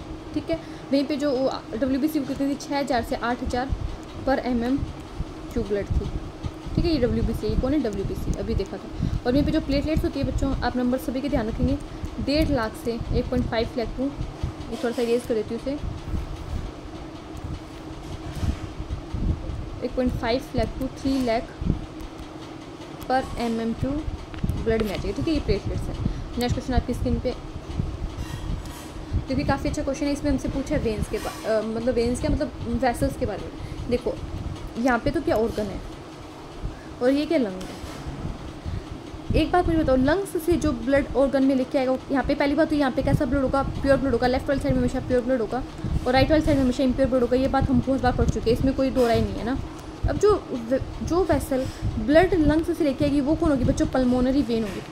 मैं इसको इरेज कर देती हूँ बाकी सारी चीज़ों को, मैं यहाँ पे सिर्फ नाम लिखूँगी। एक है बच्चों पल्मोनरी वेन, पल्मोनरी वेन। ठीक है बच्चों, जो ब्लड पूरी बॉडी के अंदर लेके जाएगी हार्ट से वो कौन होगी? एओर्टा। तो डी क्या आ जाएगा? एओर्टा। जो ब्लड ऑर्गन से हमारे हार्ट के अंदर लेके आएगी वो कौन होगी बच्चों? Vena cava. Vena cava. जो बच्चों ब्लड हार्ट से कहाँ लेके जाएगी? लंग्स के पास में लेके जाएगी वो कौन होगी? Pulmonary artery. Pulmonary artery. और इन दोनों में कैसा ब्लड होगा, डी ऑक्सी, यहाँ पे लिख देती हूँ, और यहाँ पे इन दोनों में कैसा होगा, ऑक्सीजनेटेड ब्लड। तो ए क्या बोला, पल्मोनरी वेन, ए पल्मोनरी वेन इसमें है, इसमें नहीं है, इसमें नहीं है, इसमें नहीं, तो ऑप्शन नंबर 1 से मिल गया, ए से मिल गया, और कुछ ढूंढना ही नहीं, option number A right answer. Next question देखेंगे, नेक्स्ट क्वेश्चन आपकी स्क्रीन पे, बल्क ऑफ कार्बन डाइऑक्साइड। ध्यान से, क्योंकि बच्चों मुझे लग रहा है आपके वो क्वेश्चन स्टार्ट हो गए रेस्पिरेशन वाले चैप्टर के, breathing and exchange of gases के, ठीक है। Bulk of carbon dioxide CO2 released from body tissue into blood is present है। देखो CO2 का ट्रांसपोर्ट 3 चीज़ों से होता है, 70% बल्क में होता है बाई कार्बोनेटाइन, 20 से 25% होता है बच्चों हीमोग्लोबिन के साथ में, कार्बामिन हीमोग्लोबिन, 7% होता है प्लाज्मा के साथ डिजोल्व फॉर्म में। तो हमसे पूछा बल्क क्या होगा, बाइकार्बोनेटाइन होगा। देखो bicarbonate in blood plasma and RBC, यही मुझे लग रहा है बाइकार्बोनेट कितना होता है, 70% होता है। Free CO2 in blood plasma, ये 7% आएगा। 70% कार्बामिन हीमोग्लोबिन, नहीं 70% नहीं होता, 20 से 25% होता है। कार्बामिन हीमोग्लोबिन RBC कितना आएगा, 20 से 25% आएगा। ये पूरा मैंने ट्रांसपोर्ट बता दिया। तो हमसे पूछा बल्क में option number A right answer हो जाएगा, ठीक है। नेक्स्ट क्वेश्चन देखेंगे, mark the correct statement from the following. हमें क्या करना है, करेक्ट स्टेटमेंट को मार्क करना है। Tracheal rings are of hyaline cartilage. बच्चों ट्रेकियल रिंग होती है, इनकम्प्लीट रिंग होती है, इनकम्प्लीट रिंग होती है, और कौन सी शेप होती है, सी शेप होती है, और ये किससे मिलकर बनी होती है, हाइलिन कार्टिलेज से मिलकर बनी होती है। स्टेटमेंट सही है। Dorsal side of thoracic chamber is formed by sternum. बच्चों डोर्सल साइड स्टर्नम से नहीं होती, डोर्सल साइड किससे होती है बच्चों, उससे बोल सकते हैं हम, क्या बोल सकते हैं, थोरेसिक वर्टिब्रा से, थोरेसिक वर्टिब्रा। तो ये गलत हो गया, स्टर्नम होती है हमारी वेंट्रल साइड पे। तो हमसे क्या करेक्ट स्टेटमेंट पूछे, तो मुझे तो ऑप्शन नंबर ए से ही लग रहा है, आके देख लेते हैं। Expiration occurs when there is negative pressure in lungs. बच्चों एक्सपीरेशन के टाइम हमें क्या करना है, लंग्स से एयर को बाहर निकालनी है। तो हमें पता है एयर हमेशा high pressure to low pressure move करेगी। तो हमें एक्सपीरेशन के टाइम में लंग्स के अंदर नेगेटिव प्रेशर नहीं करना, पॉजिटिव प्रेशर करना है। प्रेशर को हाई करना है, कम नहीं करना। तो ये स्टेट ज़्यादा होना चाहिए, गलत नहीं होना, मतलब कम नहीं होना चाहिए। तो स्टेटमेंट रॉन्ग है, ये भी रॉन्ग है। तो हमसे सही पूछा है तो option number A right answer हो जाएगा, ऑल ऑफ द अबव होगा नहीं, तो option number A right answer, ठीक है। नेक्स्ट क्वेश्चन आपकी स्क्रीन पे है, the controlling centre of normal breathing is mammals line. देखो हमने जो सेंटर पढ़े थे कंट्रोलिंग सेंटर नॉर्मल ब्रीथिंग के लिए 3 पढ़े थे एनसीईआरटी में। वैसे तो 3 सेंटर होते हैं, एक होता है मेडुला ऑब्लांगेटा में रेस्पिरेटरी रिदम सेंटर, जिसे RRC बोला था। एक मैंने बोला था पोन्स में न्यूमोटैक्सिक सेंटर, जैसे मैंने PC बोला था, P से पोन्स, P से न्यूमोटैक्सिक सेंटर, और एक होता है कीमो सेंसिटिव एरिया, ये 3 पढ़े थे हमने। तो जो नॉर्मल ब्रीथिंग के लिए होता है वो होता है मेडुला ऑब्लांगेटा में, ठीक है। ऑप्शन नंबर डी जो हमारी रेस्पिरेशन की रिदम को क्या करेगा, कंट्रोल करेगा, ठीक है। तो option number D right answer. मैंने बोला था इसका आप ऐसे एक चार्ट बना के लिख सकते हो। नेक्स्ट क्वेश्चन आएगा आपकी स्क्रीन पे, एम्फाइसीमा इज बच्चों एम्फाइसीमा क्या होता है, क्रॉनिक डिसऑर्डर होता है, क्रॉनिक डिसऑर्डर होता है। हमारी जो लंग्स है उसकी वॉल क्या हो जाती है, मतलब हम बोल सकते हैं एल्वियोलाई की वॉल डिस्ट्रॉय हो जाती है। जो हमारी एल्वियोलाई है, एल्वियोलाई की वॉल क्या हो जाती है, डिस्ट्रॉय हो जाती है, डिस्ट्रॉय। जिससे हमारा जो सरफेस एरिया एल्वियोलाई का सरफेस एरिया है वो क्या हो जाता है, कम हो जाता है, ठीक है। तो क्या होता है कार्डियोवैस्कुलर डिजीज, बच्चों कार्डियोवैस्कुलर डिजीज नहीं है, पल्मोनरी डिजीज बच्चों एक डिजीज होती है हमारी लंग्स के अंदर होता है। एम्फाइसीमा कौन सा लंग्स में होता है और किसकी वजह से होता है, सिगरेट स्मोकिंग की वजह से। मेरी इसको क्या पे लिखूँ, किसकी वजह से होता है बच्चों, सिगरेट स्मोकिंग, सिगरेट स्मोकिंग की वजह से। तो इसकी आपको वो ध्यान रखनी है दवाई अल्फा-1 एंटीट्रिप्सिन, ये बायोटेक्नोलॉजी वाले चैप्टर में पढ़ेंगे, अल्फा-1 एंटीट्रिप्सिन, ठीक है। तो option number B right answer. Next question आपकी स्क्रीन पे है,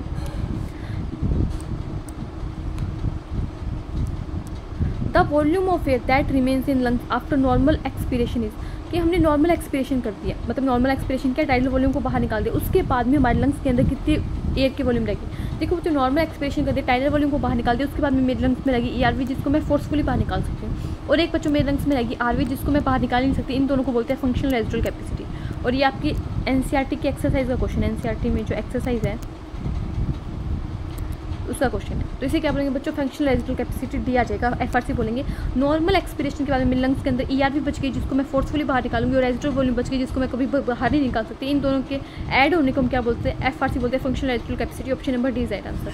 नेक्स्ट क्वेश्चन आपकी स्क्रीन पे है, wheezing sound is produced in, wheezing sound ऐसे हम जब सांस लेते हैं तो ऐसे सीटी सी बजने की आवाज़ आती है, वो किस में होती है, वो अस्थमा में होती है, ये एंसियाटिक लाइन है। और इसमें क्या होता है, इन्फ्लामेशन हो जाता है, inflammation in bronchi and bronchioles, ठीक है, ध्यान रखना है। और एम्फाइसीमा के बारे में आपको बताई चुकी हूँ, ठीक है। तो option number A right answer. Next question देखेंगे, ये देखो ये काफ़ी अच्छा क्वेश्चन है। इसमें क्या करना है, आपको मैच करना है, सारे आपको वो मिलेगी डिजीज़ मिलेगी, वो मैच करना है। ये डिजीज़ सारी आपकी क्या है, एनसीईआरटी में दी है। कहाँ दी है बच्चों, एनसीईआरटी में, वहाँ से उठा के बनाया क्वेश्चन है। Inflammation of bronchi and bronchioles अभी बताया था। विजिंग साउंड आएगी, किस में होगा, अस्थमा में होगा, तो सामने मिल गया। Chronic disorder in which alveolar walls are damage due to respiratory surfaces decrease, किस में होते हैं बच्चों, एम्फाइसीमा में होते हैं, सिगरेट स्मोकिंग की वजह से। ऑक्यूपेशनल रेस्पिरेटरी डिसऑर्डर क्या होता है बच्चों, long exposure of chemical can give rise inflammation leading to fibrosis, proliferation of fibrosis. जैसे बच्चों जो जहाँ पे स्टोन को पीसा जाता है ना, स्टोन ग्राइंडिंग होती है, वहाँ पे यहाँ पे क्या बोला एनसीईआरटी, मास्क लगा के रखो, मास्क लगा के रखो, ठीक है। जो सामने मिल गया, ए का फर्स्ट का ए, सेकंड का बी, थर्ड का C, option number E right answer, ठीक है। ये आपको बहुत इंपॉर्टेंट क्वेश्चन है, PYQ आ सकता है आपके बुक में, ये इंपॉर्टेंट है, ठीक है, इसको मार्क करके रखेंगे। नेक्स्ट क्वेश्चन आपकी स्क्रीन पे है, मेजर कॉज ऑफ एम्फाइसीमा, मैंने बताया था मेजर कॉज क्या है एम्फाइसीमा का, सिगरेट स्मोकिंग है, ठीक है, cigarette smoking, option number E right answer. Allergy नहीं आएगा, ठीक है, तो इसका क्या सिगरेट स्मोकिंग आ जाएगा। इसकी ध्यान रखनी है एम्फाइसीमा की डिजीज, वो दवाई देनी है अल्फा-1 एंटी ट्रिप्सिन, ठीक है, option number A right answer. Next question आपकी स्क्रीन पे है, cartilaginous ring in respiratory passage are present. अभी मैं बताया था कार्टिलेजिनस रिंग होता है, कौन सी कार्टिलेज होती है जो हाइलिन कार्टिलेज, आप एनसीईआरटी में मेंशन करोगे, एनसीईआरटी में दिया नहीं हो शायद, ये हाइलिन कार्टिलेज होती है, ठीक है। और कैसी होती है, इनकम्प्लीट होती है, सी शेप होती है, इनकम्प्लीट होती है। कहाँ से होती है, ट्रेकिया से लेके हमारी इनिशियल ब्रोंक्यूल्स तक, इनिशियल ब्रोंक्यूल्स तक होती है। जो हमारी कौन सी ब्रोंक्यूल है, टर्मिनल ब्रोंक्यूल्स उसमें नहीं होती, trachea only, trachea initial bronchioles, trachea bronchi initial bronchioles, देखो, तो option number C right answer, ठीक है। अब आप बोलोगे ऑप्शन नंबर BBC हो जाता है, यस बच्चों, ओनली लगा दिया, या फिर यहाँ पे इन्होंने ब्रोंकाई नहीं दिया, तो यहाँ पे इन्होंने ज़्यादा एलिब्रेट कर दिया, इसको ट्रेकिया भी दे दिया, ब्रोंकाई भी दे दिया, इनिशियल ब्रोंक्यूल्स भी दे दिया, तो सी के साथ जाएंगे हम, ठीक है। वैसे BBC ये बी में भी कोई गलती नहीं है। नेक्स्ट क्वेश्चन आपकी स्क्रीन पे है, which of the following is incorrect about occupational respiratory disease. Occupational respiratory disease के लिए मेन इनकरेक्ट देखना है। It occur in some industry specially those involving grinding of stone breaking. ऐसे मैंने बताया था, जहाँ पे स्टोन ब्रेकिंग होती है, जहाँ पे ग्राइंडिंग होती है, जहाँ पे पत्थरों को पीसा जाता है, वहाँ पे क्या होता है कि ये डिजीज हो जाती है ऑक्यूपेशनल रेस्पिरेटरी डिजीज, ORT, ठीक है। Long exposure in such industry leading to fibrosis. Yes बच्चों, यहाँ पे क्या होता है, लंग्स के अंदर हमारे फाइबर्स जमने इकट्ठे हो जाते हैं, जिसे बोलते हैं proliferation of fibres tissue. Workers in such industry can be protected from this disorder by wearing protective mask. जैसे मैंने बताया था, एनसीईआरटी को इनको क्या पहनना चाहिए, मास्क पहनना चाहिए, जिससे क्या हो कि कम कॉन्टैक्ट में आई है उन मतलब पार्टिकल्स के, जो पार्टिकल होते हैं उनके कम कॉन्टैक्ट में।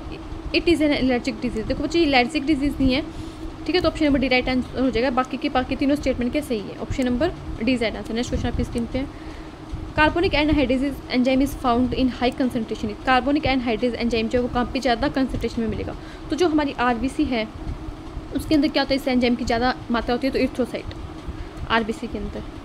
और ये क्या करता है, H2O + CO2 इस कार्बोनिक एनहाइड्रेज एंजाइम की प्रेजेंट में यहाँ पे आ जाए क्या अपना लेगा, बाइकार्बोनेट बनाता है H2CO3। और ये कैसी प्रोसेस होती है बच्चों, रिवर्सिबल प्रोसेस होती है, मेरे ध्यान रखना, ठीक है, तो option number C right answer. Next question आपकी स्क्रीन पे देखो, ये वो क्या की टेबल आ गई, partial pressure of oxygen in mm of Hg in atmospheric air alveolar deoxygenated blood and tissue. देखो, एटमॉस्फेरिक एयर में आएगा 159, एल्वुलाई में आएगा 104, डीऑक्सीजनेटेड ब्लड में आएगा 40, ऑक्सीजनेटेड ब्लड में आएगा 95 और टिश्यू में आएगा 40। ये बात हमें ध्यान रखनी है।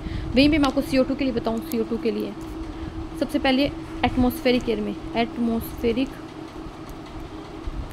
एयर, फिर एल्वुलाई, फिर डीऑक्सीजनेटेड ब्लड, फिर ऑक्सीजनेटेड ब्लड और फिर टिश्यू।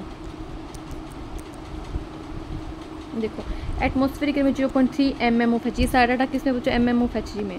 एल्वुलाई में कितना जाएगा, एल्वुलाई में ऑक्सीजनेटेड ब्लड में आएगा 40 और 40, वहीं पे डीऑक्सीजनेटेड ब्लड और टिश्यू में आएगा 45। ये टेबल आपकी टिप्स पे होनी चाहिए बच्चों, टिप्स पे होनी चाहिए, फिंगर टिप्स पे होनी चाहिए, ठीक है। तो वो क्वेश्चन देख लेते हैं हम, क्या था, पहले 159 आएगा, फिर 104 आएगा, 159 104 इसमें है, इसमें नहीं है, इसमें भी नहीं है, इसमें भी नहीं है, तो option number is right answer, ठीक है।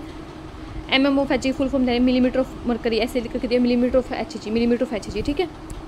मरकरी बोलते हैं, फिर Hg बोलते हैं, एक ही बात है। Hg किसका साइन होता है बच्चों, मरकरी का साइन होता है। देखो नेक्स्ट क्वेश्चन, देखो आपकी स्क्रीन पे,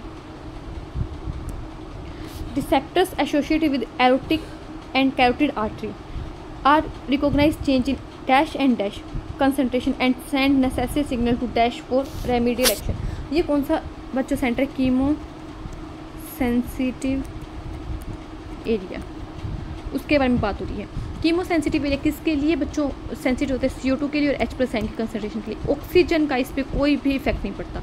और ये किसको सिग्नल भेजता है बच्चों? RRC, जिसको बोलते हैं हमें रेस्पिरेटरी रिदम सेंटर, जो वहाँ पे मेडुला ऑब्लिंगेटा में होते हैं कि इनको बॉडी से बाहर निकालो, क्योंकि हमें CO2 H+ हमारी बॉडी के अंदर एक्सेस अमाउंट में नहीं चाहिए। CO2 हमारी बॉडी के लिए कैसा होता है जो पॉइजनस होता है, ठीक है। तो यहाँ पे क्या आएगा? CO2 के लिए और H+ के लिए क्या होता है? कंसंट्रेशन के लिए क्या होता है? रिकॉग्नाइज करते हैं या फिर सेंसिटिव होता है। और किसको सेंटर को भेजते हैं? RRC respiratory rhythm centre medulla oblongata में, तो उसको भेजते हैं। देखो ऑक्सीजन के लिए है ही नहीं।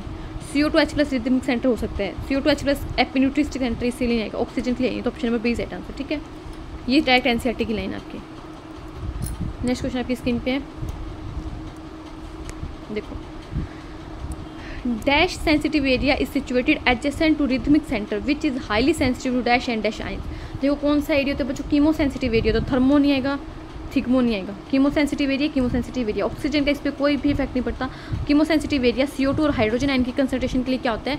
क्या बोलते हैं? सेंसिटिव होता है। कहाँ पे सेंटर भेजते हैं? RRC जो मेडुला ऑब्लिंगेटा में, तो उसको क्या भेजते हैं? सिग्नल भेजता है कि इनको बॉडी से बाहर एलिमिनेट करो, ठीक है। नेक्स्ट क्वेश्चन आपकी स्क्रीन पे है,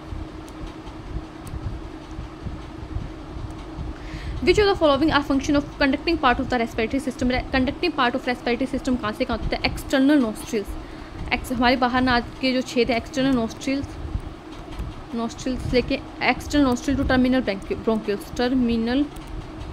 ब्रोंक्यूल्स, यहाँ तक क्या होता है बच्चों? हमारा कंडक्टिव पार्ट होता है। ये क्या करता है बच्चों? हमारी जो हमने एयर अंदर लिया है उसके क्या करेगा? ह्यूमिडिफाई करेगा, उसको बॉडी के टेम्परेचर तक लेके आएगा, उससे क्या करेगा? फॉरेन पार्टिकल्स को बाहर निकालेगा और क्या करेगा? हमारे रेस्पिरेटरी पार्ट तक क्या करेगा? हमारी एयर को पहुंचाएगा। तो removal of foreign particles from incoming air, yes बच्चों। ह्यूमिडिफाइंग एयर, यस बच्चों।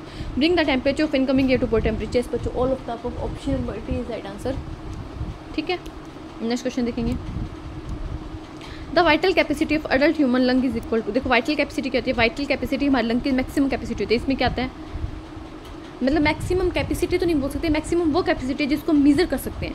वाइटल कैपेसिटी हमारे लंग की वो मैक्सिमम कैपेसिटी है जिसको मेजर कर सकते हैं, क्योंकि सबसे ज़्यादा कैपेसिटी टोटल लंग कैपेसिटी, उसमें आ जाती है बच्चों रेजिस्ट्रल वॉल्यूम को हम कभी भी मेजर नहीं कर सकते। टोटल लंग कैपेसिटी को मेजर करना पॉसिबल नहीं है, बट वाइटल कैपेसिटी हमारे लंग्स की वो मैक्सिमम कैपेसिटी है जिसको मेजर कर सकते हैं, ठीक है। तो मैक्सिमम वॉल्यूम ऑफ एयर, मतलब वॉल्यूम एयर का वो मैक्सिमम एयर है वॉल्यूम का जिसे एक पर्सन ब्रीथ आउट कर सकता है, बाहर निकाल सकता है फोर्स्ड इंस्पिरेशन के बाद में।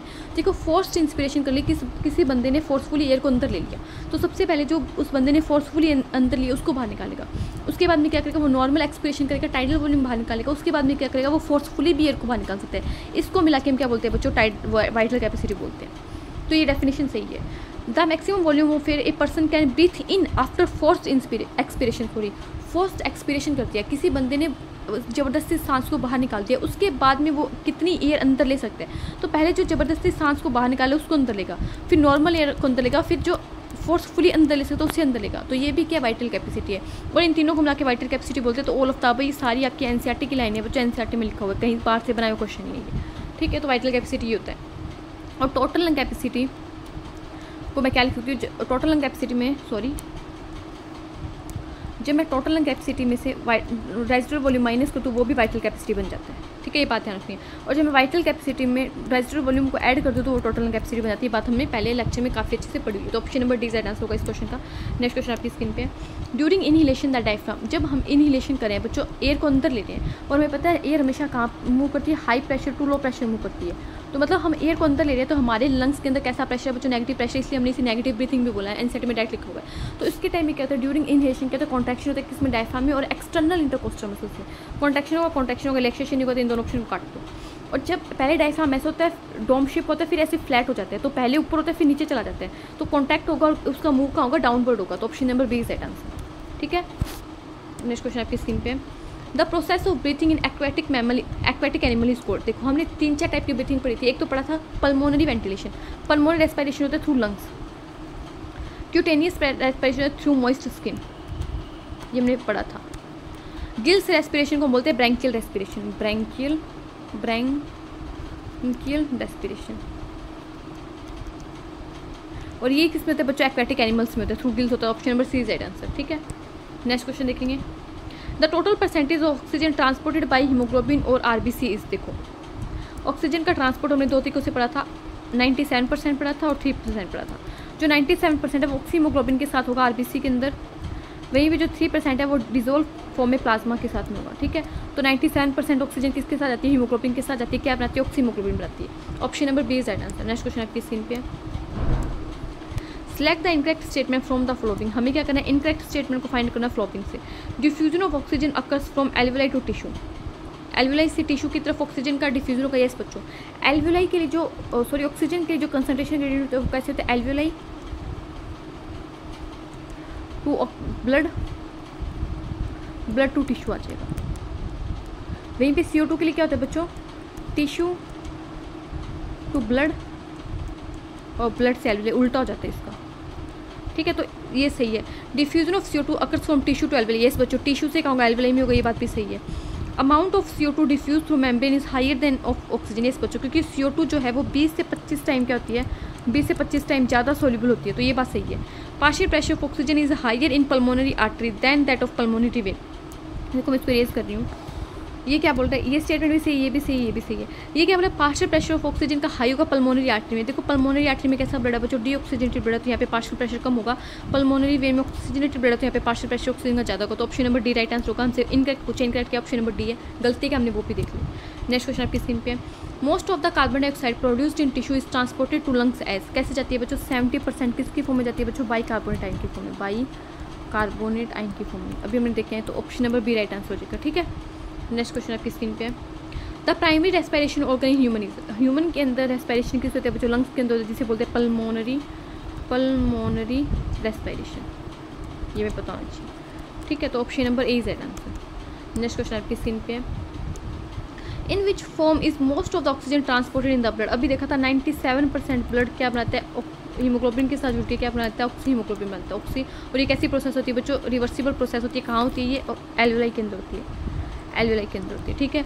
तो dissolved in plasma bound to haemoglobin. Yes बच्चों, बाउंड टू हीमोग्लोबिन किसकी फॉर्म में, ऑक्सीहीमोग्लोबिन की फॉर्म में, कितना परसेंट, 97%। नेक्स्ट क्वेश्चन अपनी स्क्रीन पे है, which is the term of the maximum amount of air that can be exhaled after a maximum inhalation. देखो, what is the term of maximum amount of air that can be exhaled. Maximum amount of air बाहर निकाल सकते हैं maximum inhalation करने के बाद में। सबसे पहले जो मैक्सिमम इनहेलेशन के जो मैक्सिमम मतलब हम बोल सकते हैं फोर्सफुली एयर को अंदर लिए, सबसे पहले तो उसे बाहर निकालो, फिर जो नॉर्मल एयर बाहर निकाल सकते हो उसको बाहर निकालो। और मैं मैक्सिमम बाहर निकालनी है तो मैं जोर लगा के फोर्सफुली ERV को भी बाहर निकाल दूंगी। और ये भी देखा था, ये क्या होता है बच्चों, वाइटल कैपेसिटी थी, वाइटल कैपेसिटी की डेफिनेशन है, ठीक है। थोड़ा सा NCERT की लैंग्वेज को डिफरेंट करके डेफिनेशन बनाएगी, तो option number D is right answer, ठीक है। नेक्स्ट क्वेश्चन आपकी स्क्रीन पे है, we can increase the strength of inspiration and expiration by the help of additional muscles. वो कौन सी मसल्स होती है, एब्डोमिनल की मसल्स होती है।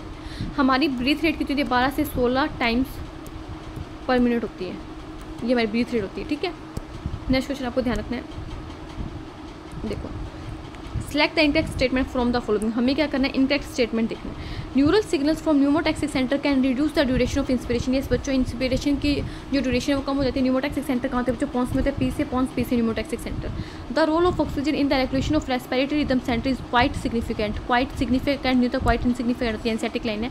ऑक्सीजन का कीमोसेंसिटिव एरिया रेस्पिरेटरी रिदम के सेंटर में कोई भी रोल नहीं, क्योंकि रेस्पिरेटरी रिदम सेंटर को कौन रेगुलेट करेगा, कौन सिग्नल देगा, कीमोसेंसिटिव एरिया सिग्नल देगा। और कीमोसेंसिटिव एरिया ऑक्सीजन के लिए कोई भी सेंसेशन नहीं रखता, तो ऑप्शन में भी राइट आंसर होगा। RBC contain a very high concentration of the enzyme carbonic anhydrase and minute quantity of the same is present in plasma too। yes बच्चों, प्लाज्मा के अंदर भी होता है, बट हाई कहाँ होता है, RBC के अंदर होता है। CO2 is carried by hemoglobin as carbon in hemoglobin about 20 से 25%। yes बच्चों, ये भी सही है। हमसे इनकरेक्ट स्टेटमेंट पूछे तो बी हमारा क्या होगा, इनकरेक्ट स्टेटमेंट होगा। नेक्स्ट क्वेश्चन आपकी स्क्रीन पे है, the part starting with the external nostrils. बाहर नाक की तो 6 से जो हमारा पार्ट स्टार्ट हो रहा है टर्मिनल ब्रोंकियल्स तक जाए, उसे क्या बोलेंगे बच्चों, कंडक्टिंग पार्ट बोलेंगे, कंडक्टिंग पार्ट बोलेंगे। और काम देख के हैं अभी इसके में, ठीक है। रेस्पिरेटरी पार्ट नहीं, एक्सचेंज पार्ट नहीं, एक्सपिरेटरी पार्ट नहीं, conducting part of respiratory system, option number D side. जो रेस्पिरेटरी पार्ट होता है उसमें क्या आती है, हमारी एल्वेलाई की डक्ट आती है और एल्वेलाई आती है, ठीक है। और इसका मेन काम क्या, एक्सचेंज है। यहाँ पे जो मेन होगा वो एक्सचेंज होगा। गैसेस का एक्सचेंज क्या होता है, हमारे रेस्पिरेटरी पार्ट में होता है। The gases exchange in alveoli is a type of. Alveoli के अंदर जो गैस का एक्सचेंज होता है वो कैसे होता है, जो सिंपल डिफ्यूजन से होता है। इसके सबसे मेन क्या इफेक्ट होता है, पार्शियल प्रेशर का ग्रेडियंट बोल दो, या फिर कंसंट्रेशन ग्रेडियंट बोलते, ये सबसे मेन क्या करते हैं, इसको इफेक्ट करते हैं। उसके बाद में इफेक्ट किसका पड़ता है, जो हमारी डिफ्यूजन मेम्ब्रेन है उसकी थिकनेस और सॉल्युबिलिटी है, वो सेकेंडरी फैक्टर में आ जाता है। मेन फैक्टर क्या है, पार्शियल प्रेशर का ग्रेडियंट क्या है और कंसंट्रेशन ग्रेडियंट क्या है, इसको सिंपल डिफ्यूजन को इफेक्ट करने वाला मेन फैक्टर है, ठीक है। ये बात हमने एनसीईआरटी में अच्छे से पढ़ी। नेक्स्ट क्वेश्चन आपकी स्क्रीन पे है, all of the following factor play an important role in regulation of respiratory rhythm except, कौन नहीं करता और बाकी सारे करते हैं। CO2 करेगा, H+ कंसंट्रेशन करेगा, ऑक्सीजन नहीं करेगा। ये दोनों के दोनों कीमो सेंसिटिव एरिया को क्या करेंगे बच्चों, कीमो सेंसिटिव एरिया को इफेक्ट करेंगे, बट ऑक्सीजन कोई भी रोल नहीं डालता। तो option number C is right answer. Next question आपकी स्क्रीन पे है, which of the following is a chronic respiratory disorder caused by smoking. अभी देखा था एम्फाइसीमा एक ऐसा क्रॉनिक डिसऑर्डर है जो सिगरेट स्मोकिंग से होता है। इसमें एल्विलाई की जो वॉल है वो डैमेज हो जाती है और इसकी दवाई ध्यान α1 एंटीट्रिप्सिन, ठीक है। Option number B is right answer. Next question आपकी स्क्रीन पे है, which of the following is not a part of the human respiratory system. Human respiratory system का कौन सा पार्ट नहीं है। ट्रेकिया है ये बच्चों, एल्विलाई है ये बच्चों, लीवर नहीं है। लीवर डाइजेस्टिव सिस्टम का पार्ट है, डाइजेस्टिव सिस्टम, ठीक है। ब्रोंकाई है ये बच्चों, option number C is right answer. Next question आपकी स्क्रीन पे है, which part of the brain regulate the rate of depth of breathing. कौन सा पार्ट ब्रेन का हमारी रेट और डेप्थ को रेगुलेट करता है ब्रीथिंग, तो मेडुला ऑब्लिंगेटा। कौन सा सेंटर होता है बच्चों, RRC रेस्पिरेटरी रिदम सेंटर, ठीक है। नेक्स्ट क्वेश्चन आपकी स्क्रीन पे है, which gas is more soluble in blood, oxygen और carbon dioxide. Carbon dioxide more soluble होगी कितने टाइम, 20 से 25 गुना, 20 से 25 टाइम कहती है मोर सोल्यूबल होती है किसमें, ठीक है, ब्लड में। Next question, which muscles is primary responsible for breathing in human. देखो डायफ्राम क्या करेगा, इनिशिएट करेगा, और उसके बाद में कौन सी आ जाएगी, एक्सटर्नल इंटरकोस्टल मसल्स। इनिशिएट कौन करेगा, ये बात एनसीईआरटी की डायरेक्ट ध्यान रखोगे, इंपॉर्टेंट मार्क कर लो इसको। इनिशिएट करने का काम कौन करेगा, ब्रीथिंग को इनिशिएट करने का काम कौन करेगा बच्चों, डायफ्राम करेगा। विच part of the respiratory system is responsible for exchange of gases with blood stream.